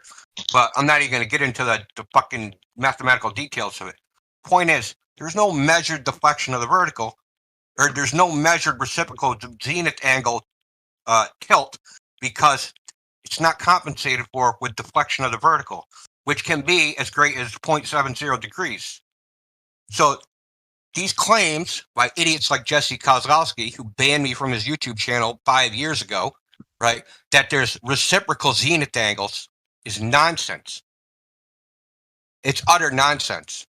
It's nonsense. And you do this for a living? I don't have to do it for a living. Oh, okay. I know how to read. Okay. So this measurement that they did here, they took into account that deflection, and they also took into account. No, they didn't even know what it is. They don't even know what it is. I've talked to both Jesse Koskowski and Main Surveyor, and neither one of them knew that deflection of the vertical even existed in geodetic surveying. And yes, they do it for a living. They didn't know it existed. Oh, did they say something like you're making that up? Did they say something like, what's your source for that? My source is geodetic surveying. There's actually AI posted an image of it in image straight from a thing. There's publications on it.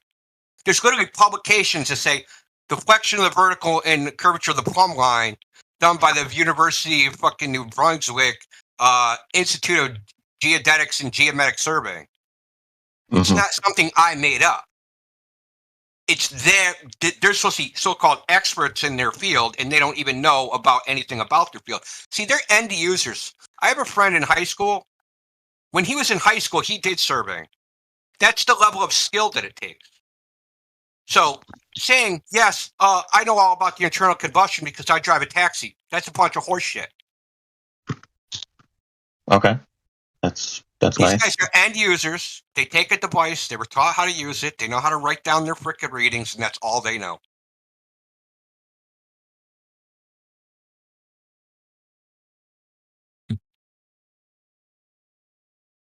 Well, if you say it exists, I'll go look it up and see what it is, and then next time I'm around, we can talk about it. So go on Google Scholar and look at use and abuse of deflection of the vertical, right? And it was written by a guy. He's an Australian guy, because in Australia they have to have their own custom datum because the globe is all fucked up down there. Nothing matches up. So this is a guy named Featherstone. It's a freaking peer-reviewed, published paper in their field. It's called Use and Abuse of a Deflection of the Vertical. And it has actual examples and measurements and all that shit.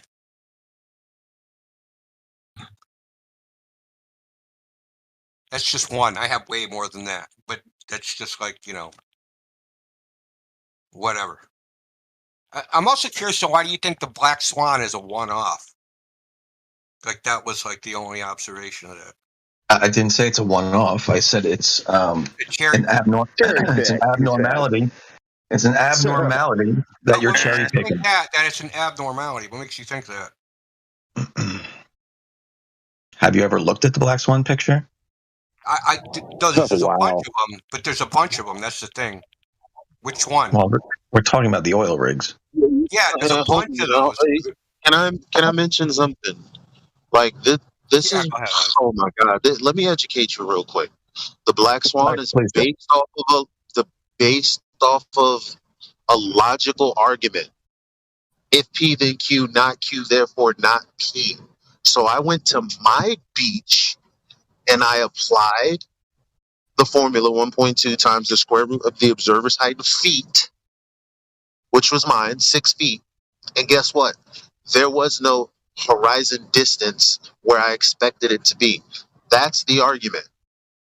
And my argument is, why are you not taking into account refraction when you know it exists?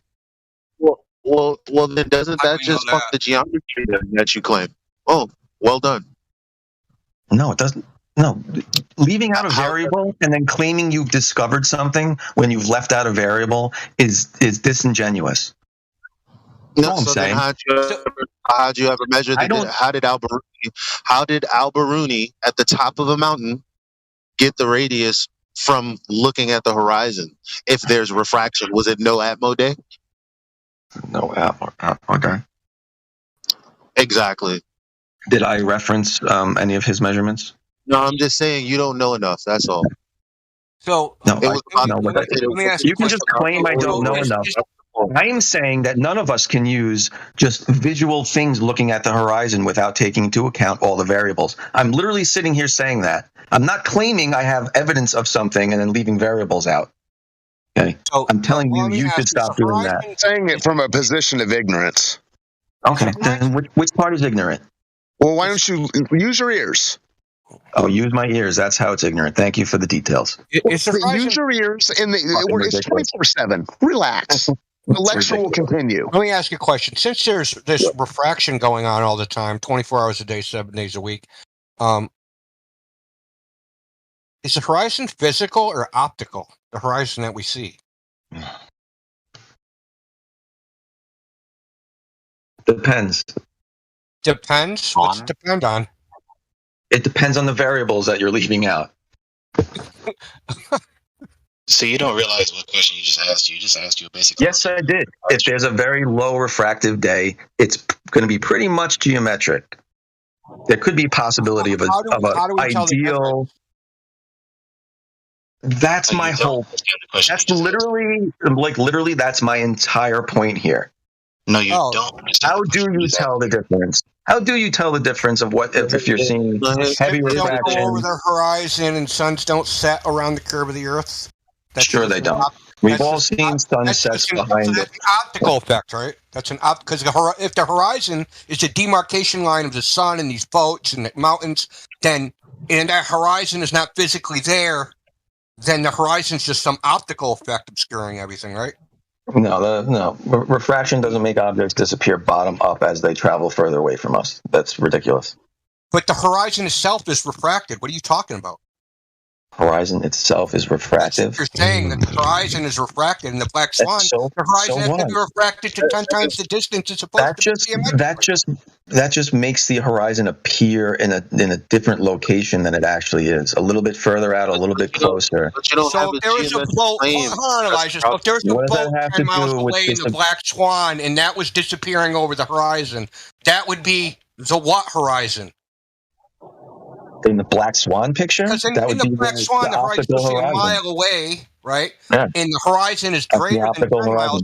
So if we could see a boat 10 miles away disappearing over that 10-mile optical illusion hologram horizon, would that be the geometric horizon? Yep. No, that's an optical horizon. That's a heavy refraction. That's a heavy refractive day.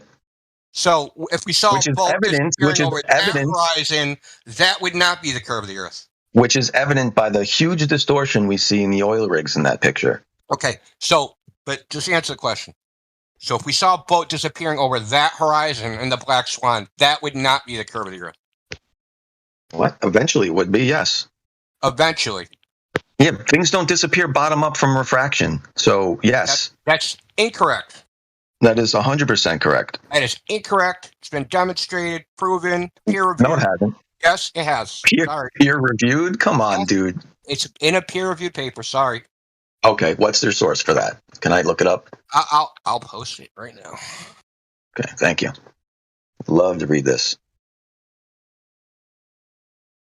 All right, we're down to 4 minutes. I got to go to bed. So 11 o'clock was my cutoff. You've been asleep. Yeah. Did you answer the question directly once? Yes, I've been answering questions all night. What have you done since you've been here? Is the horizon optical or physical? I've already answered that. I'm not going to keep answering the same questions over and over again. I've already answered that. Your answer is not direct and clear. Okay. You're not listening. Maybe you were asleep. No, your answer is not direct and clear. Everyone in here is irritated listening to you because you don't give direct and clear answers. Just say physical or optical. You're Which one is irritated it? because you can't deflect from the point that you've left a variable out of your observation, and that's fine. No one asked for anything about variables. Which one is it? Refraction's a variable. Because everybody who talks about refraction, with the refractive index, first of all, there's a real refractive index. And then there's the one when you beg the question of the radius, the thing that you're trying to prove when you're saying that there's a geometric horizon that nobody can measure to. So let's cut the bullshit. Tomorrow, let's get into the details. Let's pop open a PDF with Andrew Thomas Young, the person that all you guys clown around, stealing cliff notes from, and let's get to the bottom of this. Yeah, well, you want to get to the bottom of refraction?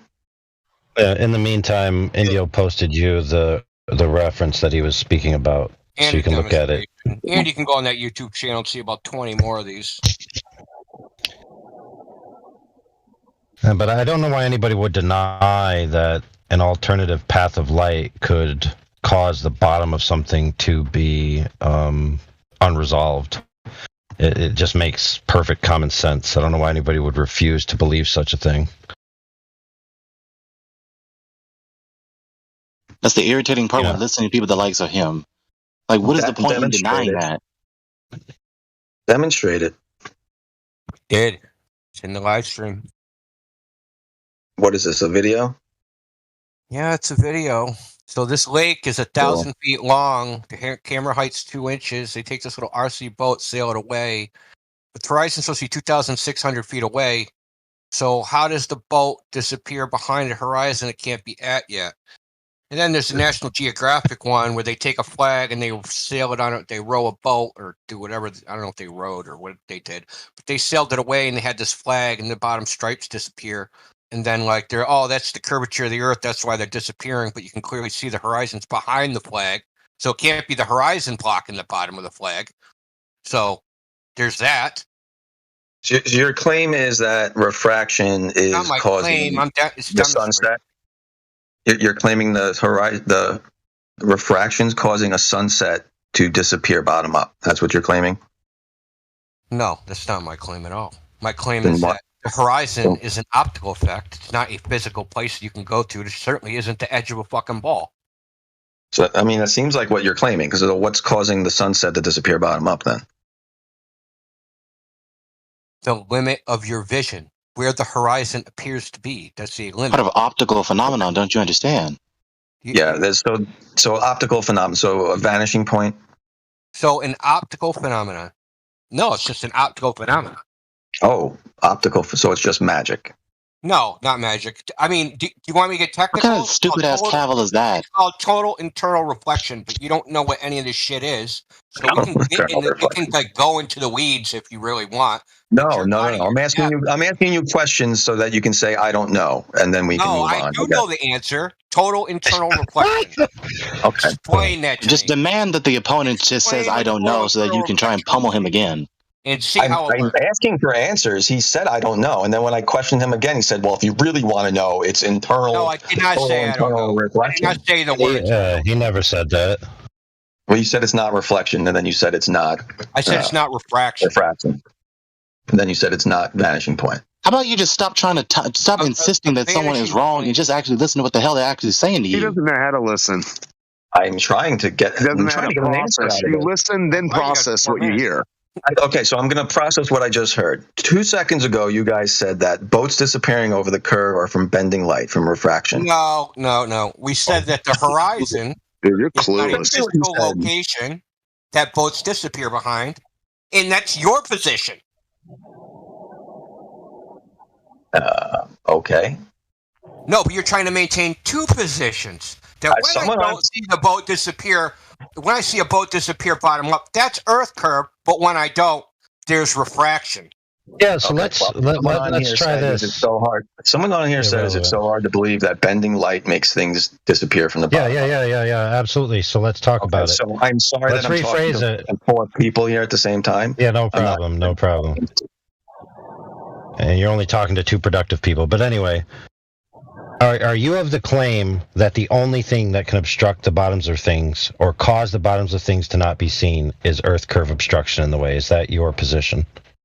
Certain things, as they're traveling further away and disappearing at a given rate, yeah. Refraction would never do that. The sun wouldn't set 15 degrees per hour every day from refraction. So we can, Yeah, but I'm not talking about the sun. I'm talking about in principle, is it possible for you to not see the bottom of something and it not be Earth curve that's responsible for it? Not if the object is the same distance away from me. No. Not if the bottom of the object and the top of the object same distance away from you. Okay, so like a mountain would be wider at the base than the top, right? Yet as we drive towards the mountains, we see the top of the mountains first, then the bottom. Well, hold on, friend. You do realize that? Oh, yeah. Well, let's be clear. According to the law of triangles, the top of the mountain, if you're on the horizontal and the base of the mountain is on the horizontal, the top of the mountain is further away.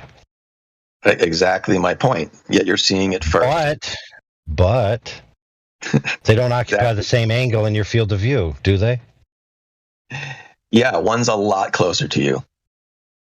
No, it's not a lot closer, but that's not what I'm talking about. I'm talking about the angle within your field of view. They're both within your field of view. One's just directly in front of you, theoretically, at a 0 degree angle, and one's at a little bit of a higher angle. Yeah, perfect. So you just said 0 degree angle. So I want to ask you a very specific and explicit question. Is it possible to see at 0 degrees? Yes, I see straight ahead of me at all times. Okay, you're wrong, sir. It is impossible to see at 0 degrees. This is known as the angular resolution limits of optics. No optic can resolve 0 degrees, period. No, you're talking about angular resolution. I'm not talking about that. Okay, so then let's move that. Let's move that burden. What burden? We're talking about mountains. The peak of the mountain is not any smaller than the base of the mountain in angular resolution. Yet you're seeing the top of the mountain first. You're wrong, it's further away. You're wrong. I'm wrong. So you see the bottom of the mountain first when you're traveling towards mountains? The top of the mountain is the same size as the bottom of the mountain? In angular resolution, yes. No, it isn't. That just depends on the distance away. But I won't be able to parse this out with you because I'm being fought by my own team, so I'm going to withdraw. Okay. No, don't. Rather than ban anybody. I mean, goddamn, the top of the mountain is the same size as the bottom of the mountain? No, nobody said that. We're talking about angular resolution because we're talking about. You misread what was going on. That's not. It was a different thing. It wasn't saying that. That's what you just said. So when you look at a damn mountain in the distance, I had him on a different point about the resolution. It had nothing to do with that. I'm talking about the same point he was talking about. That just was it's like the thing that he said with the angle from the base of the mountain and the floor to the top of the mountain and the floor, not the same thing that you're talking about. Eli, we were talking about the same thing. No, we weren't. As you drive toward, I was talking about. I wasn't even talking about angular resolution. I was talking about the top of the mountain. That's what AI was talking about. The top of the mountain You just keep telling us that you're not talking about what AI was talking about. That's the problem. I changed the conversation because I realized what he was talking about. Then I started talking about what he was talking about. Red herring fallacy. That's what that is. Oh my god, dude, you're way off fucking rails here. No, you're way off rails. You just keep telling us over and over again you're not talking about what AI was talking about. I was following the conversation. Get back to what he was talking about. You did commit the red herring fallacy, and I know you did because AI said, okay, so let's move the goalpost then, or whatever he said. He was willing to let you do it. Okay, let's restart because maybe we got confused. The tip of the mountain appears at the horizon first before the base of the mountain. So you can't talk about angular resolution because the tip of the mountain has the same angular resolution at the horizon than the base does. But the base is so much closer to you. That's nonsense. If you walk towards the mountain, the peak of the mountain is going to peak up and then you'll see the bottom. You'll see the mountain top down. Then you walk backwards, still looking at the mountain. It's going to be obstructed bottom up. Okay, so I agree. You do see the mountain top down as you're walking towards it. So it look like this. Say the mountain's 1,000 feet high.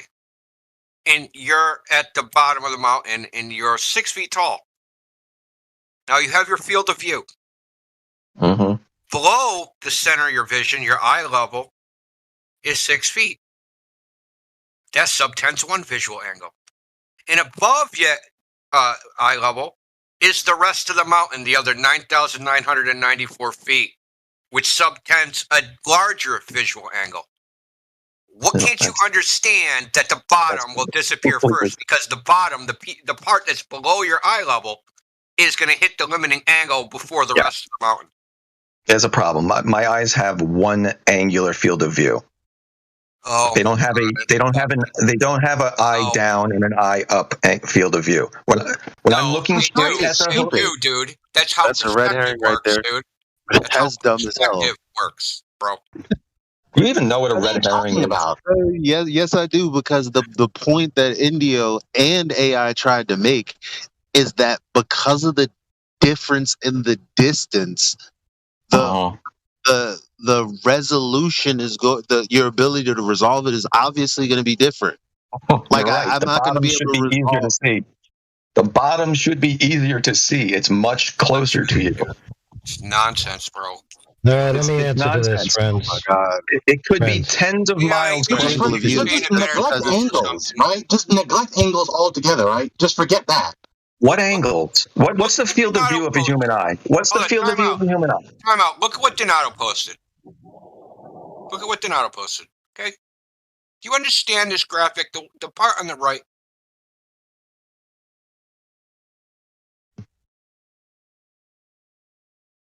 Eye level, horizon.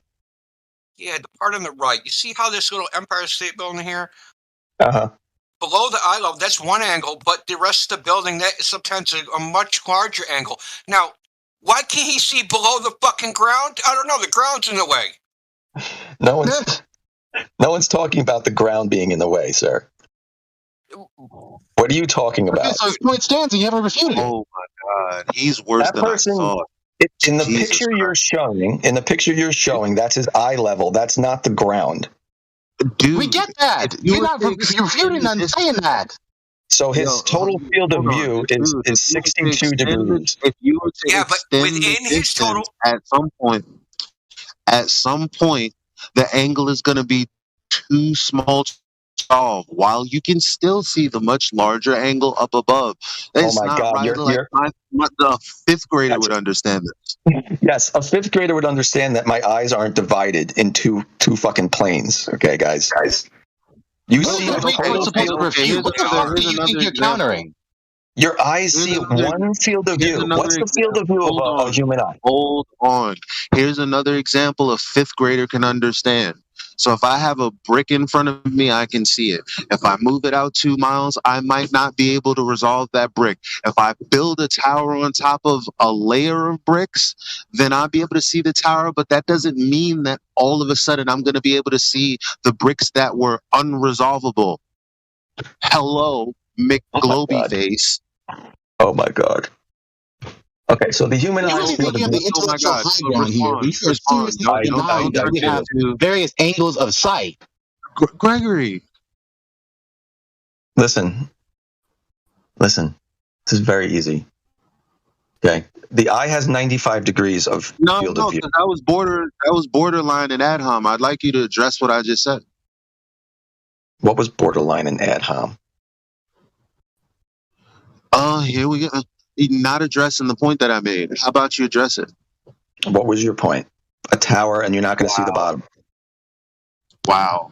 I'm trying to address your point. It was only related to the graphic that we were just talking about. It was only that. Say it again. No. Okay, then shush. Now, please go, Gregory. This guy is seriously sitting here denying that we have angles of sight. Like, what is so difficult to understand that the further away you are, the more difficult it is to see the object? The closer the damn thing is to the ground, the more difficult it is to see because the angle is tighter. The angle's not tighter. So hard? The angle's not tighter. You have a 95-degree field of view in your eye. The angle is not tight. I'm talking about the direct angle, not the field of view. Stop conflating things. Yeah. So if you're looking at like 100-foot tower, right? The angular resolution of the tower is the total angular field of view from the top of the tower to the bottom. Right, the tower is occupying a lot more of your field of view than a little Lego toy down on the ground. So if the tower is 75 degrees of your field of view, then you can see it because your eye can resolve 75 degrees. That's how angular resolution works. Friend, you're confusing angular size with angular resolution. Your eyes have a limit to its angular resolution, right? Okay, what's the limit of the human eye? I don't know, but that's okay, I'll give you the answer. 0.02. We can both 0.02. Great. Okay, so now let me ask you this question. If an object or the light or the propagation angles of the light from the object falls below the reception angle of 0.02, is any of that light resolvable? Yes or no? No. Correct. Now, is an object an all or nothing? For example, if it has a certain angular size, is it one thing or is it actually many angles making up the thing? The light coming off of it is coming to your eye at the same angle. It's literally one thing. Oh, it's the last. No, it isn't. Yeah, that's impossible. That's impossible. It's not impossible. If the object is too small to see, you won't see it. That's the bottom line. No. What if a portion of the object is below that angle? Then what? How can a portion of it be below You're making the mistake. You're making the mistake that an object is an entire thing at all times, and not a million or a trillion points of individual pieces of light.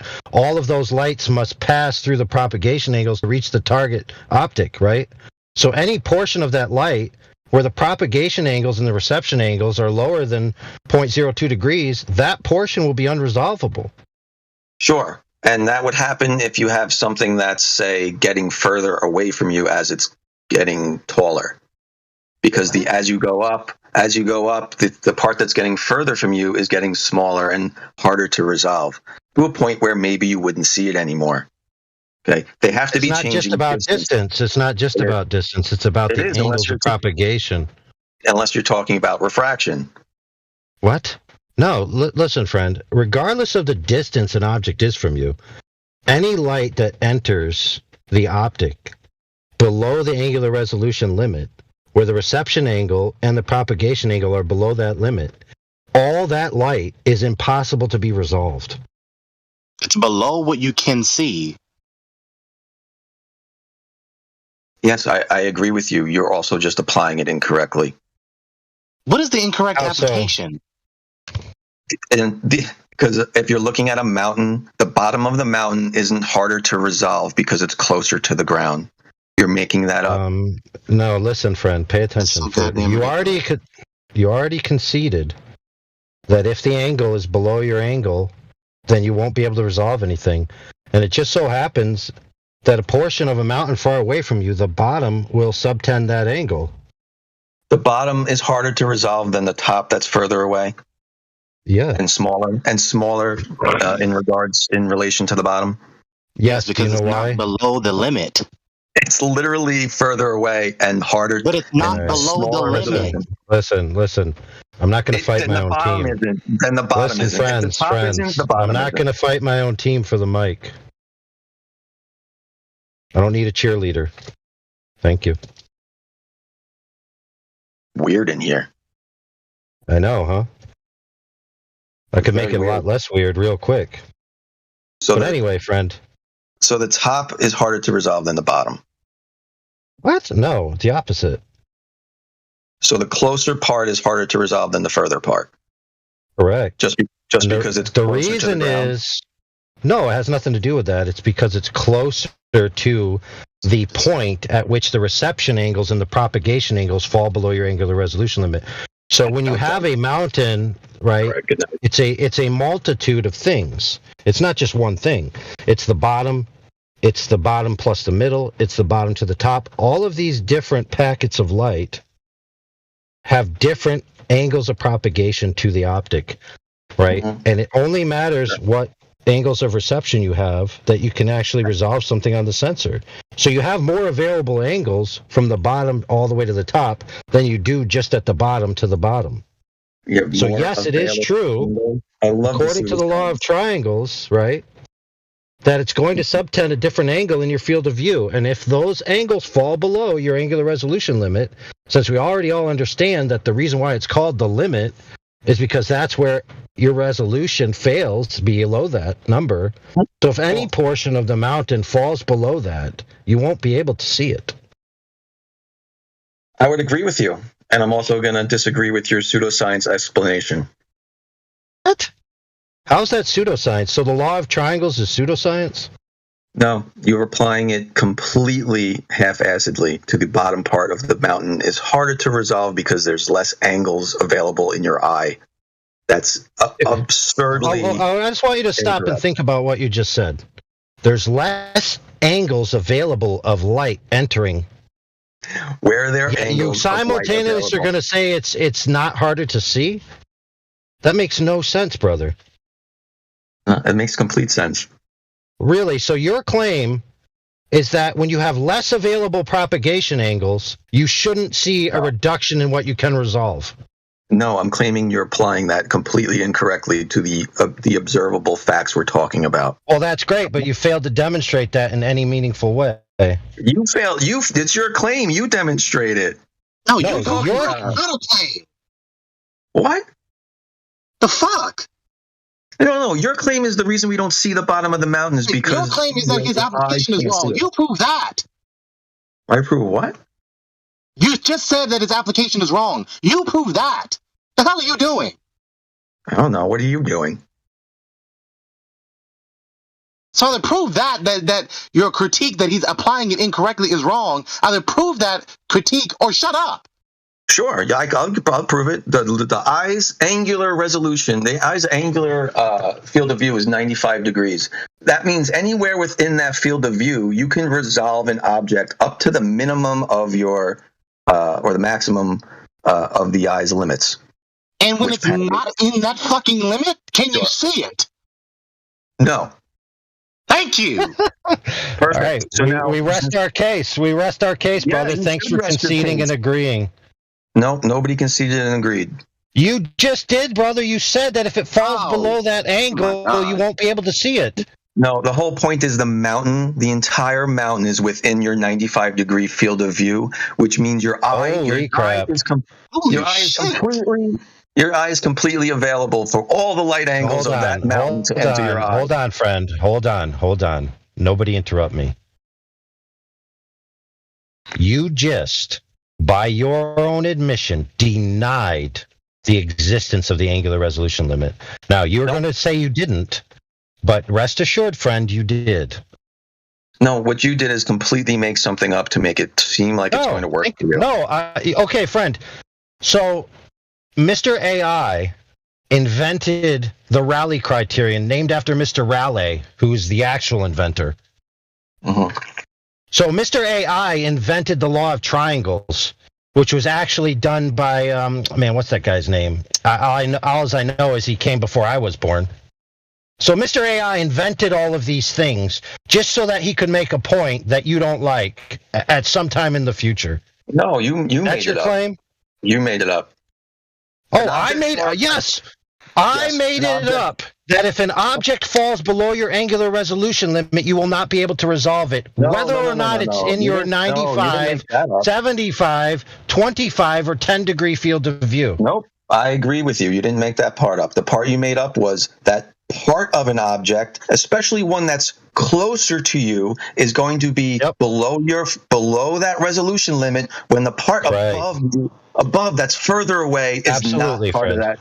Yeah, exactly. So you're making the error of thinking of an object in total rather than in its parts of light. Okay, you're making the error of making things up.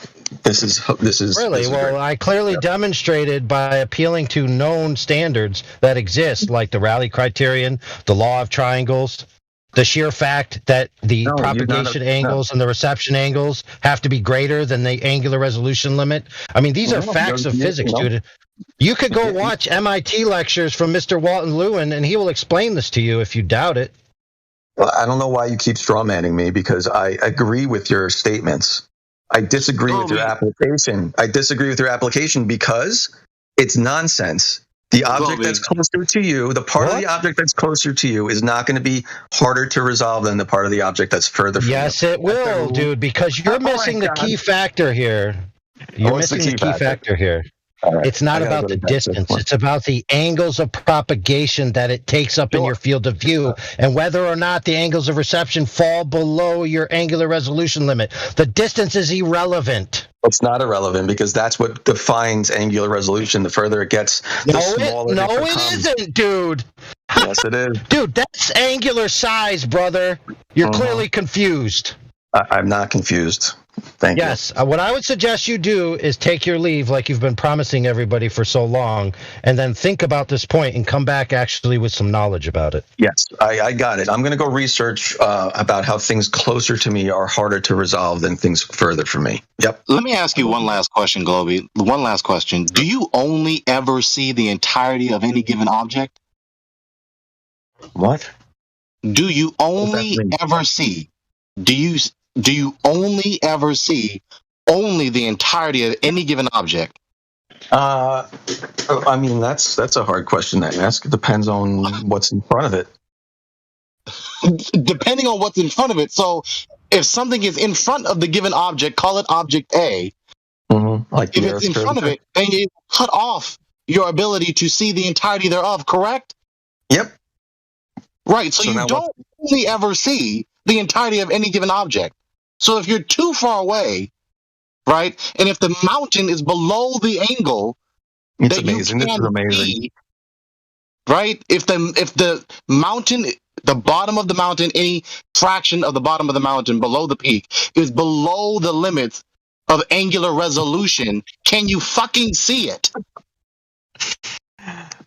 No, but you also wouldn't be able to see the top. Thank you. You wouldn't be able to see the top. That's his problem. This man, okay, let's wrap this up. Yep. This man is claiming that if any portion of a mountain is unresolvable, then the whole mountain is unresolvable.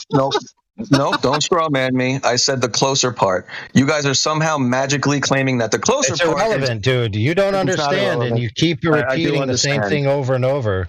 Yeah, I do understand. We're talking about the angles, not the distances. Which part of the mountain has a smaller angle? How is it a smaller angle? Can you draw me a picture? How is it a smaller angle? Okay, is the mountain you have a 100-foot mountain, okay? Sure. Does the bottom 10 feet represent a smaller angle than the entire 100 feet, yes or no? At what point is that cut off? What? I don't know. I'm sorry, I'm mistaken, sir. I'm mistaken. I didn't know that at what point is that cut off was an equivalent semantic range of the phrase yes or no. Well, you asked a silly question, so that's why I'm asking. No, I didn't ask a silly question. I asked a pointed and very specific question. Let's ask it again. Okay, go ahead. Ask it again. You have a 100-foot mountain. Sure. Okay, let's break it up for in 10-foot sections. So you have 10-foot sections, okay? Sure. Obviously, the bottom 10-foot section is touching the ground because it's on the ground. You're on the ground.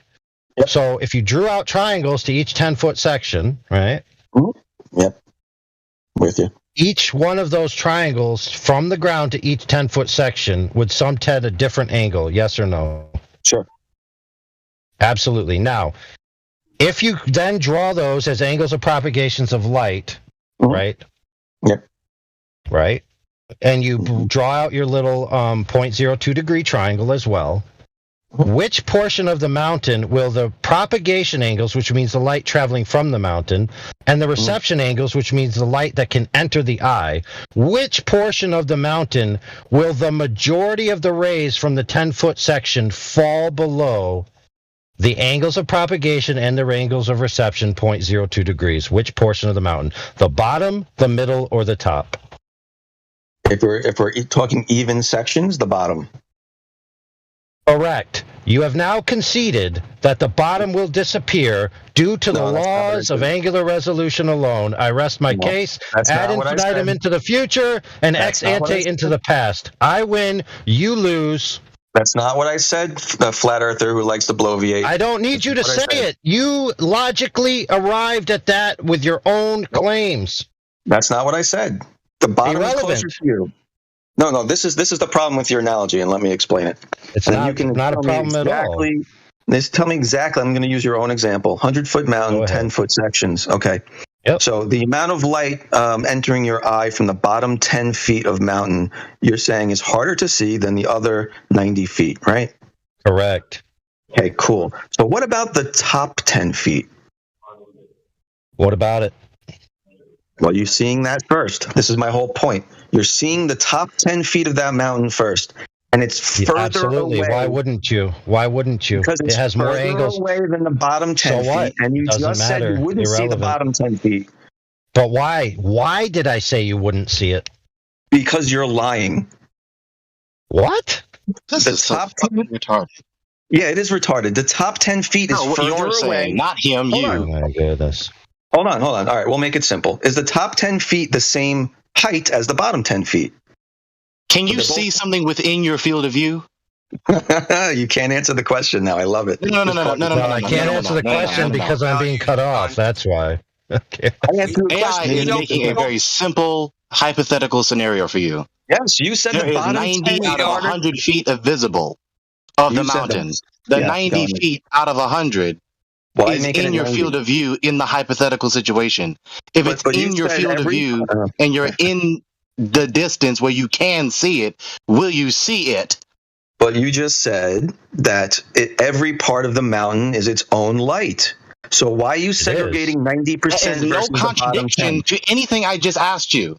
Yes, it is. It's 100% There's no contradiction to anything I just asked you. There's several billion trillion different packets of light that's entering your eye within your field of view. There's 90 out of 100 feet visible within your field of view. You are close enough to the mountain to see it. Can you see it? Okay, so the bottom 10%, the bottom 10 feet is closer to you. So why is that not visible? But it's below your field of view, is it not? Like he just said. No, it's not below your field of view. No, it's not. You only ever see the entirety of the fucking object. Yeah, it's unless something is in front of the object, like you just said to me earlier. If the entire mountain is in front of me, I can see the entire mountain. As I back up, that's not true. If I'm walking backwards, looking at the mountain, the bottom is going to disappear will be obstructed first. Thank you. Yet it's the closest. And it's obstructed first because it's not in your field of view. Yeah, so that's my point. That's my point. So the top 10. So thank you for conceding to our position. AI, please take it away. The top 10 feet of your mountain. Globey, for the last time. Okay, this is the last time I'm going to say this to you. So I hope you take it to heart. It's not about the distance. It's about the angle of propagation to the angle of reception. I got you. Okay, so you constantly harping on the distance doesn't change the fact of the angle that it's occupying in your field of view. Okay, I got you. So if you're standing still, don't worry about distance. We're standing still. The bottom 10 feet of the mountain and the top 10 feet of the mountain. You're using the wrong unit, buddy. That's the wrong unit. We were just talking about feet the whole time. What are you talking about? But we don't see in feet. We see in angles. We don't see 10 feet. We don't see 20 feet. We see angles. So this was your example. This was your guy's example. 10 feet of the bottom of the mountain is not visible because the angles aren't available for the light to enter my eye. But the top 10 feet are. So yes. Even though they're further away. They don't subtend the same angle, bro. They're in your field of view and they're further away than the bottom 10. What is so hard? Thank you guys for the entertainment tonight. That was great. You're welcome. I'm here to serve.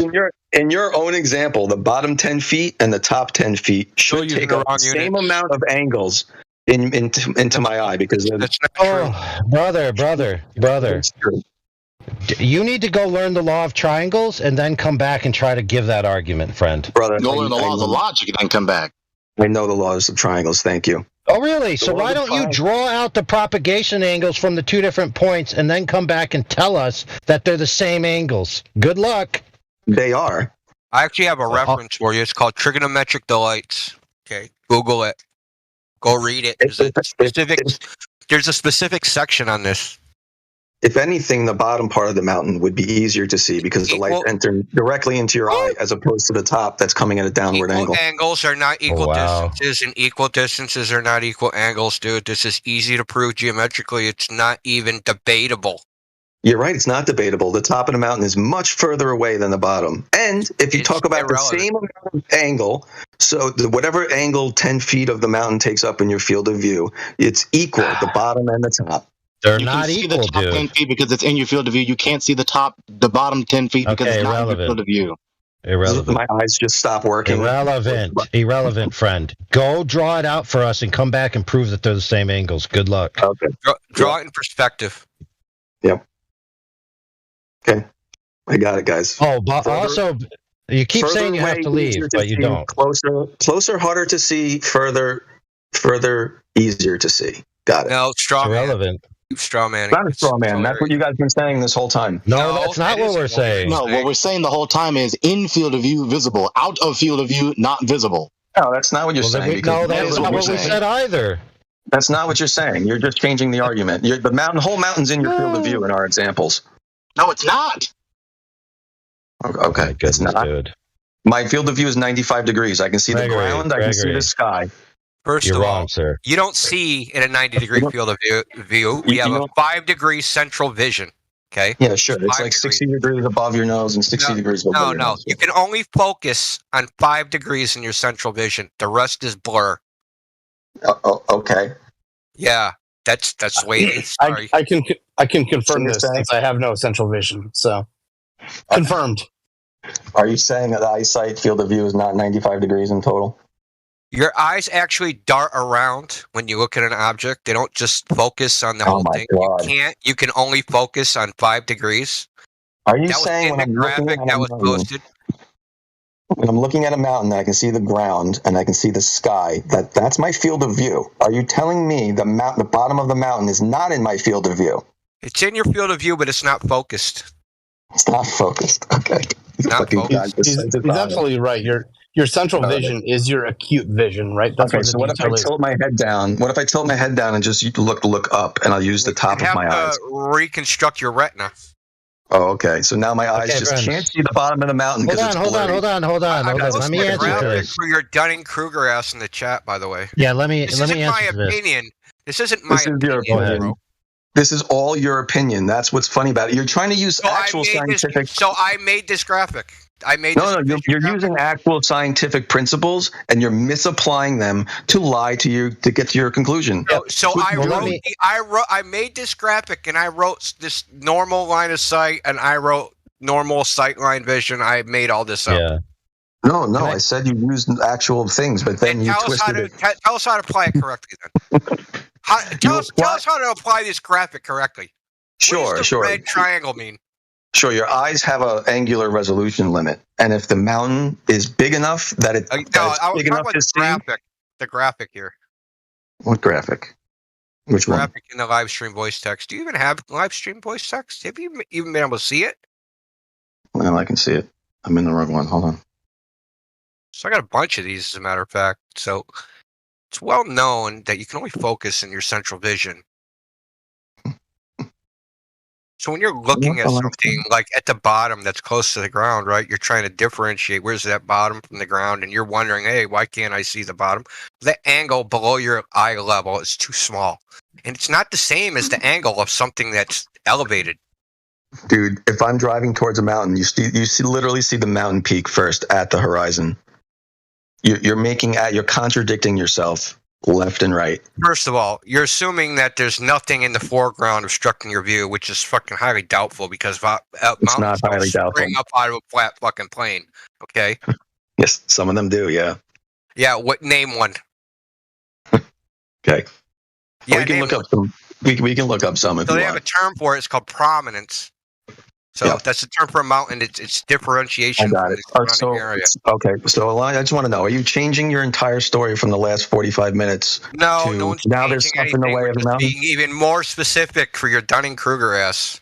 Yep. Yeah, I'm the Dunning-Kruger who's misapplying Raleigh criterion. You're just claiming that with providing no evidence for it. Well, dude, let's pause for a second. let's keep in mind that you conceded that if the angles of propagation and the angles of reception fall below 0.02 degrees, whatever's in that packet is unresolvable. Now, we know, according to the law of triangles, that if the acute angle remains the same and the leg becomes longer, then the opposite leg becomes greater. So the opposite leg could be 10 feet, 20 feet, 100 feet, but the angle remained the same. But you already conceded that anything within that leg, since it's occupying the angle that we already agreed is unresolvable, would be unresolvable. So if it's the bottom portion of a mountain, it would be unresolvable while the top portion remains resolvable.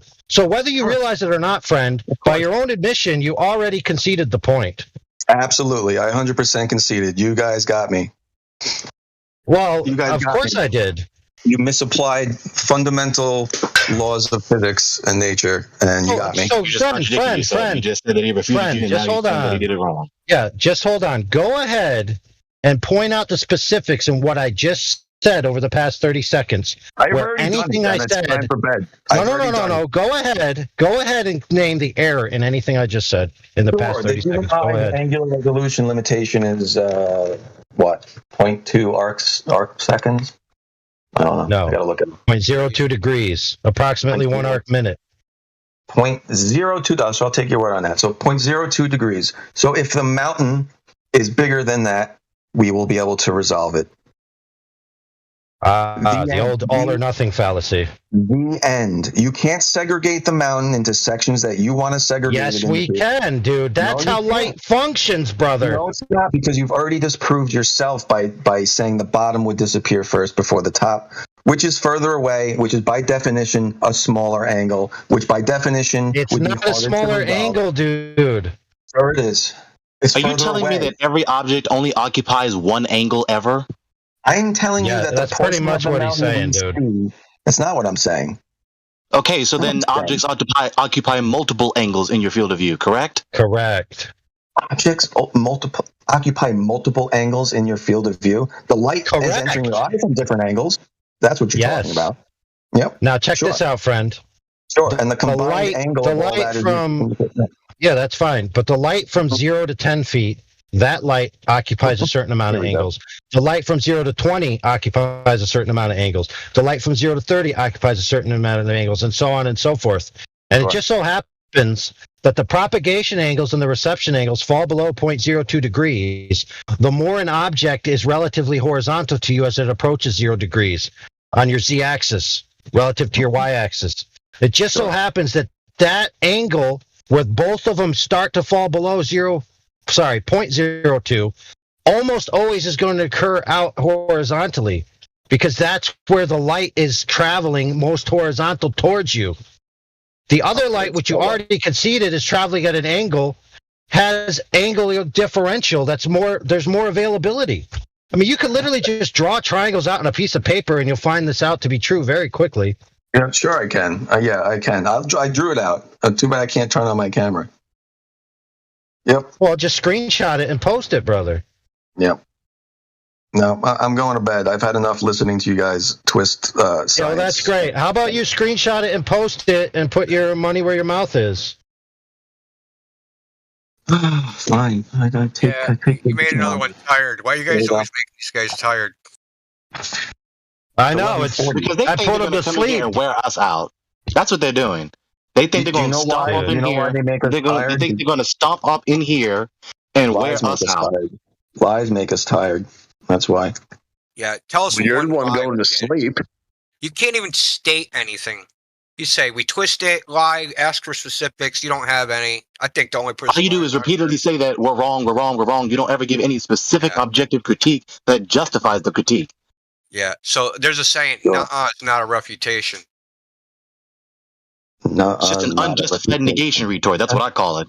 Just one unjustified negation retort after another. Bro, you're literally sitting here telling me that science is completely wrong. That's what you're saying. You're saying no, not science is completely wrong. Your doctrine is completely wrong. The various doctrines of the cosmos that you believe are wrong. We've been talking about geometry. When did? What do you mean by science? because I know that there's the scientific method when you have a phenomena observed, and then you have a hypothesis, and you have an IV-DV relationship that you then test. We didn't talk about any of that. We were talking about geometry. We're talking about angular resolution. What are you talking about?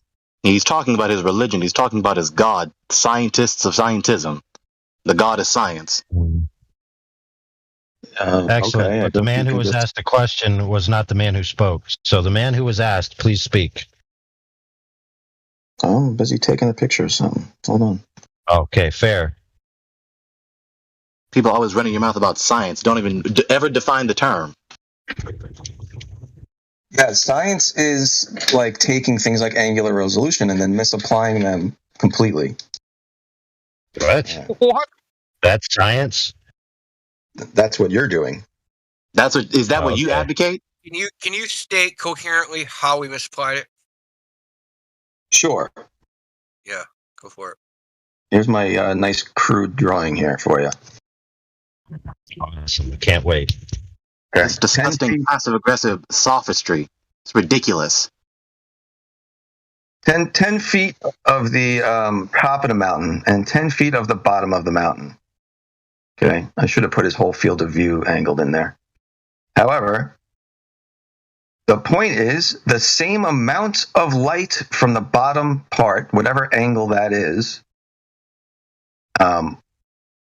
going to match the top part, the top 10 feet. Now, yes, it's coming into your eye at a different angle. Which matters. However, we're talking about resolution. So what type of resolution? Angular resolution. So what is angular resolution? You're telling me the bottom part of that mountain is smaller, angularly smaller than the top half, even though it's bigger and closer.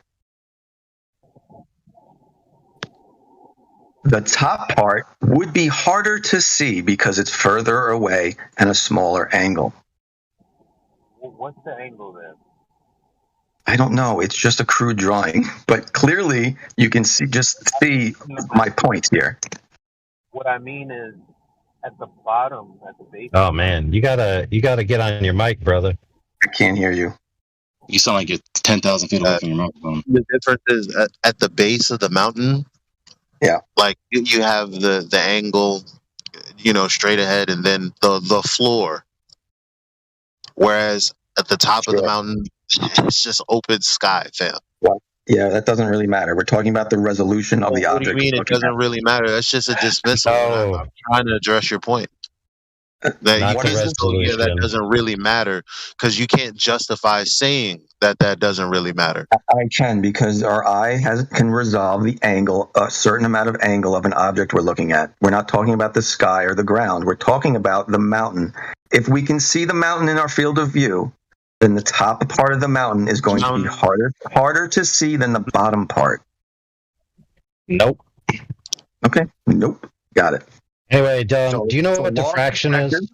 Law of perspective, right? You understand the further away an object gets, the smaller it becomes.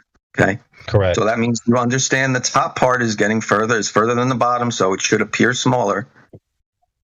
Okay, that's great. Now, do we see with pen and paper, or do we see with light? Which one? Got it. All right, going to bed. Okay, we see with light. I want to ask you a question. Go ahead. Let me ask you a question real quick. So below your line of sight, because you said that it didn't matter. Below your line of sight, where on your retina is that light projected? On the top or the bottom? Below the horizontal? Yeah, below your eye line. Yeah, below your eye line. Everything below your eye level. If you're 6 feet tall, everything below your eye level, where is that projected actually physically onto your retina? It doesn't matter if it's bigger. It does matter. No, it doesn't. If the angle of the object I'm looking at is bigger than the minimum my eye can resolve, I can see it. It does matter. It doesn't have no effect on your eyesight. Listen. I didn't just say it doesn't matter. I gave you a direct answer to your question. Clip that now. Clip that now. Below your eye level are projected to the top of your eye, and things above your eye level are projected to the bottom of your eye. Mm-hmm. And what's the angular resolution of either one of those locations? You said that it doesn't matter if something's below your eye level, if it's subtends one angle.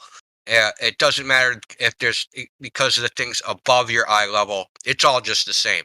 No, it's not just the same, because the light is inverted. Your brain flips it upside down. God. What does that have to do with the resolution? Because there's a dividing line at your eye level. Your vision is split in half. That's why there's a horizon in the first place. Okay, so what does that have to do with the resolution? You're avoiding the entire point.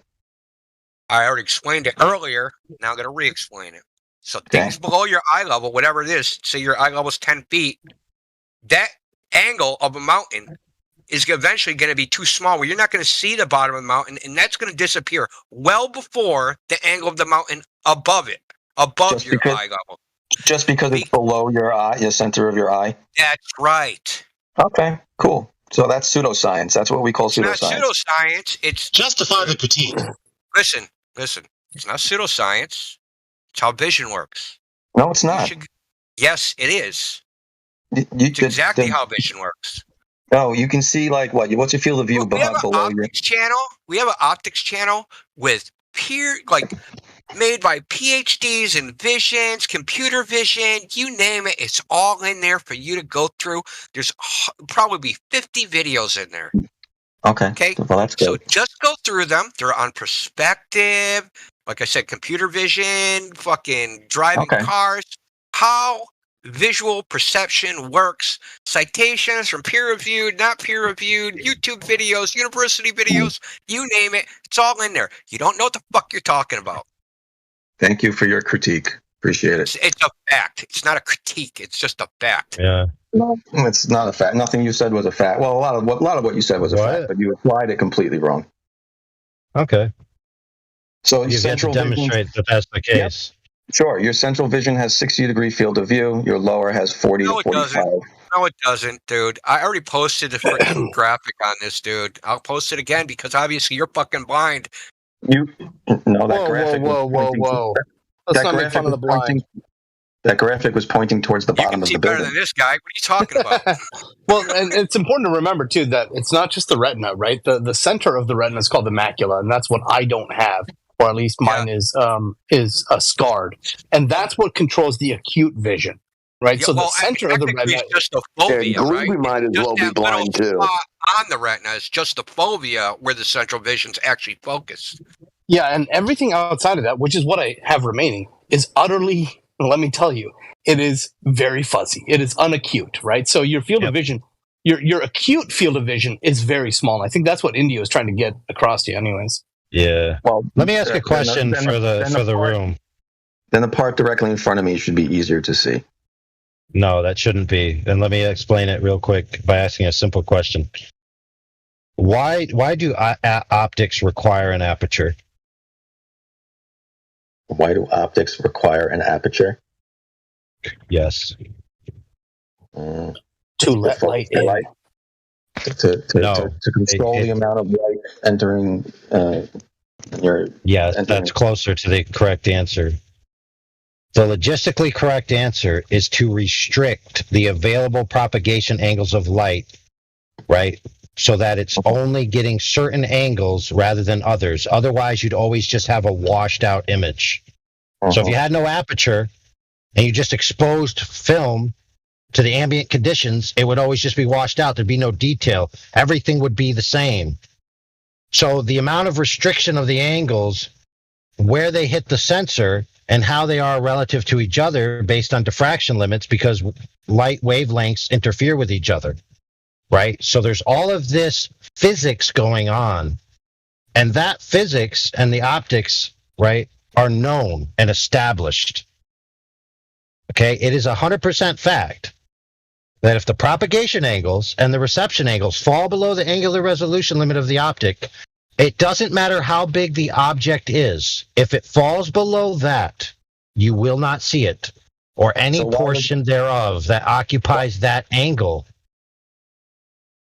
So why are you singling out the bottom of a mountain for diffraction angles? Well, I answered it like 17 times. Let me say it one more time. the angles of propagation and the available angles of reception fall below 0.02 degrees for your eye, and they are different for different optics. Now, check this out, friend.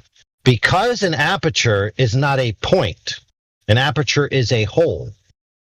It has a diameter, and that diameter allows differential propagation angles from a source. So if something is oblique in your field of view, you have more available propagation angles. Okay, so if something's not directly straight on, where the angles fall below that and it's off a little bit, you have more available angles that are going to hit the sensor and that are not going to interfere with each other. This interference is well known, well documented, and like we already said, you could go watch PhD professors who don't believe the Earth is flat, and they'll explain all of this interference, all of these angles, what is it called? The Aries disk, all of these types of things that have to do with how the image is finally resolved, right? But rest assured, in all of that, you will find the truth that if the propagation angle and the reception angles fall below the angular resolution limit of the optic, whatever is in that cone or triangle cannot be resolved, period. Okay, so how come if I top of the mountain, the whole thing doesn't change what I can see and what I can't see? Perfect, excellent. I'm glad you asked that because I wanted to get to that because you mentioned it before. By changing the orientation of your eyeball doesn't change the propagation angles at all. Well, that's weird, but it changes how they enter your eye. So what you claimed before is the angles below your horizontal from your eye are less than above. Right? What? Yeah. That's what you said before. That's what you said. It's like, oh, you said that? Sorry, I don't know who's talking. Yeah, they are. The mountain, right? The bottom of the mountain below your eye level is a smaller angle than what's above your eye level. So that is going to disappear first. It's a fact. It's not my opinion. No, that's an opinion, but okay. What? How is it an opinion? Think about it. Think about it. Let's just go through this. According to the law of triangles, okay? Mm-hmm. If the acute angle is the same, right? And the opposite leg gets bigger, right? Then the hypotenuse gets longer, right? Sure. Right. So if the bottom portion below your eye line, let's just say 10 feet because it's an easy number, represents 10 feet, then it's going to subtend a certain angle. If the top portion is 90 feet, then it's going to subtend a much larger angle. So the available color information that's going to enter your eye is going to be much bigger. Right? Yes or no? Sir.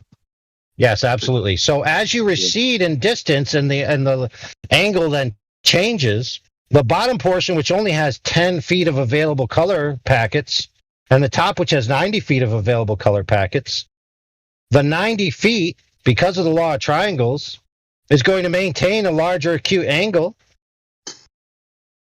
I mean, that's obvious. Sure. So it's of a necessity that the bottom portion, the angles of propagation will fall below 0.02 degrees before the top angles will, because it's 9 times greater, and therefore the bottom portion will, of a necessity, disappear or become unresolvable. This isn't debatable. Oh, no, it's debatable. If you look at the picture I just posted, somebody else posted that here. That's what you're talking about. You hate math. By changing the angle of your eye, you should be changing all those angles. Why? Why? Because now your eye level is pointing, say, through the mass. Wow, dude. No, dude, that's not what eye level means. Doesn't mean the direction that your eyeballs face. It certainly does. Direction that the eye. That is painful, bro. No, it certainly does. You're saying the available angle between a horizontal of the person and the ground is much more limited than above. Is there really a school of thought where is there really like a controversial like denominational section between the subject area of optics? Like, are there different denominations of optics doctrine? Not really. Nowadays, there used to be. For example, there used to be this thing called emission theory, which is very interesting. If you guys are curious, look into that. The only difference is on the perceptual end, not the external end. Like after it hits, like the retina and all that stuff, like how it's processed optically in the brain. There's controversy there. Other than that, there's no controversy. Like what the eye does, what light does. There's no controversy there. Like how do you resolve this freaking conflict? This is annoying. I'm sure the vast majority of persons who are listening to this are just annoyed by this. The only conflict area of optics, and now there's these alternative doctrines, this controversy and conflict between the two doctrines. I mean, what the fuck? You guys are the only group of people on the planet. No, you're the only group of people on the planet. You're the only group of people on the planet who think this way with the optics. You are totally wrong, bro. You are totally wrong. You're outside your depth. Yeah, Globey, have you ever done drawing 101 or a photography course? Yes, I have. Okay, well, maybe re-enroll for drawing 101. So you're saying mechanical drawing or drawing 101 debunks, you'll realize all the people. Go ahead. You'll realize all the people that have passed that course are also in that group of people. No, they're not. What? So you're saying all those people that passed those courses now believe the Earth is flat because curvature has been debunked? What I'm saying is if they have the opportunity to apply what they learned there to this discussion, yes. Okay, so I'm saying, again, you're the only group of people who've applied these principles this way to come to these conclusions. You're wrong. Yeah. Who else does it? Who else does it? James Gibson. James Gibson understands that things disappear bottom up because of those angles. The angles you're talking about. Oh, dude. Well, not specifically that, but okay. Well, then that's my point. Like, you guys are applying these principles in a different way than most other people. What are you talking about? Look, like, why can't we get fucking clarity right now? Like, what the fuck? May I intervene? Okay, standard optics. Hold on, friend. Hold on. Look, you may intervene only if you promise not to have an outburst of swearing and jiding of the guest. Not a problem. Very well. What is the problem? Like, why is there so much conflict? Like, bro, why do you contradict everything we say? Unless we bow down and kiss your feet and say you are correct, floor to the guy you who contradict asked. it. Are you done? So why are you contradicting Indio now? My frustration is justified. Bro, why are you contradicting him now? What do you disagree about? So let's do this another way. Now, instead of a mountain, we have a sagittal plane. Oh God, what the hell's that got to do with what we're talking about? Yeah, all right. That guy's done. You had your chance. You blew it, sucker. Sagittal plane, guys. 2 hours was enough. I'll be back another day. 2 hours was enough. Think of your mountain as a tower of lights, right? On a flat plane. Sure. Right. So it's a tower. All the lights are separated they're separated 6 feet apart. They're 1,000 feet high. You have all these lights, and you start moving this tower away from you. When can you not differentiate the bottom two lights from the other? At what distance? They're attached to this mountain? It's a tower. It's a fucking telephone pole with the lights every 6 feet apart. So we can just quickly do the calculation based upon the angular resolution of the eye. It's three miles away. You'll no longer be able to resolve the two bottom lights. Sure, and the top ones. So the two bottom lights are going to look like one light. So one light's no longer going to be visible.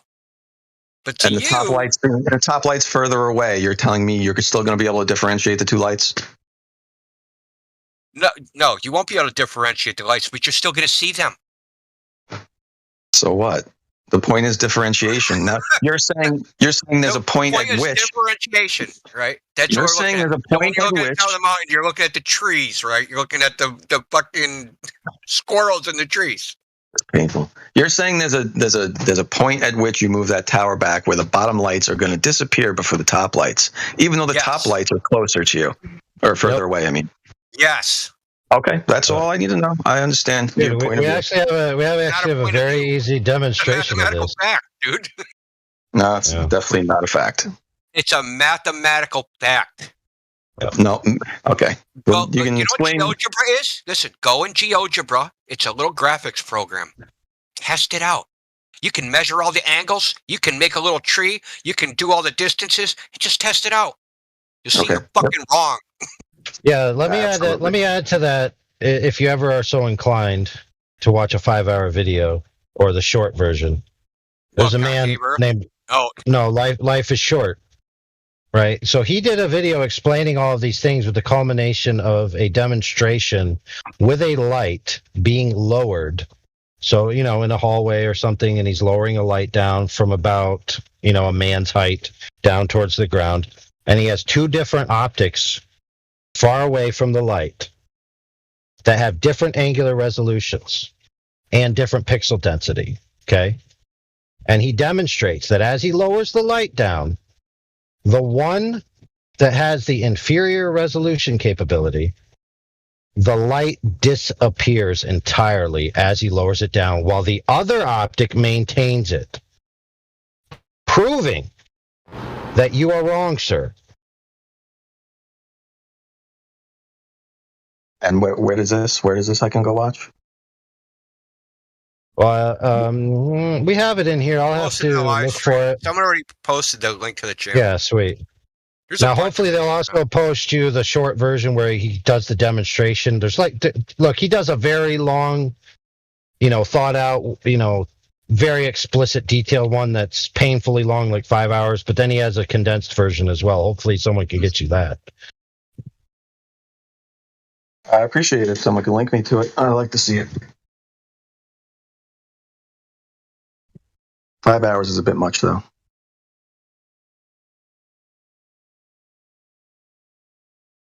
All right. I'm out. Thanks, guys. Been fun. Right. TikTok, it's poison. Oh, I agree with that. I agree with you there. Hey, we agree with something.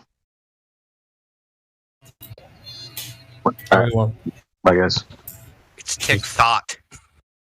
What? TikTok, isn't that hoe over there? It's what? Dude, we're supposed to be doing a joint venture out into TikTok, and you're downplaying it. No, TikTok's great, brother. Okay. What is your profession?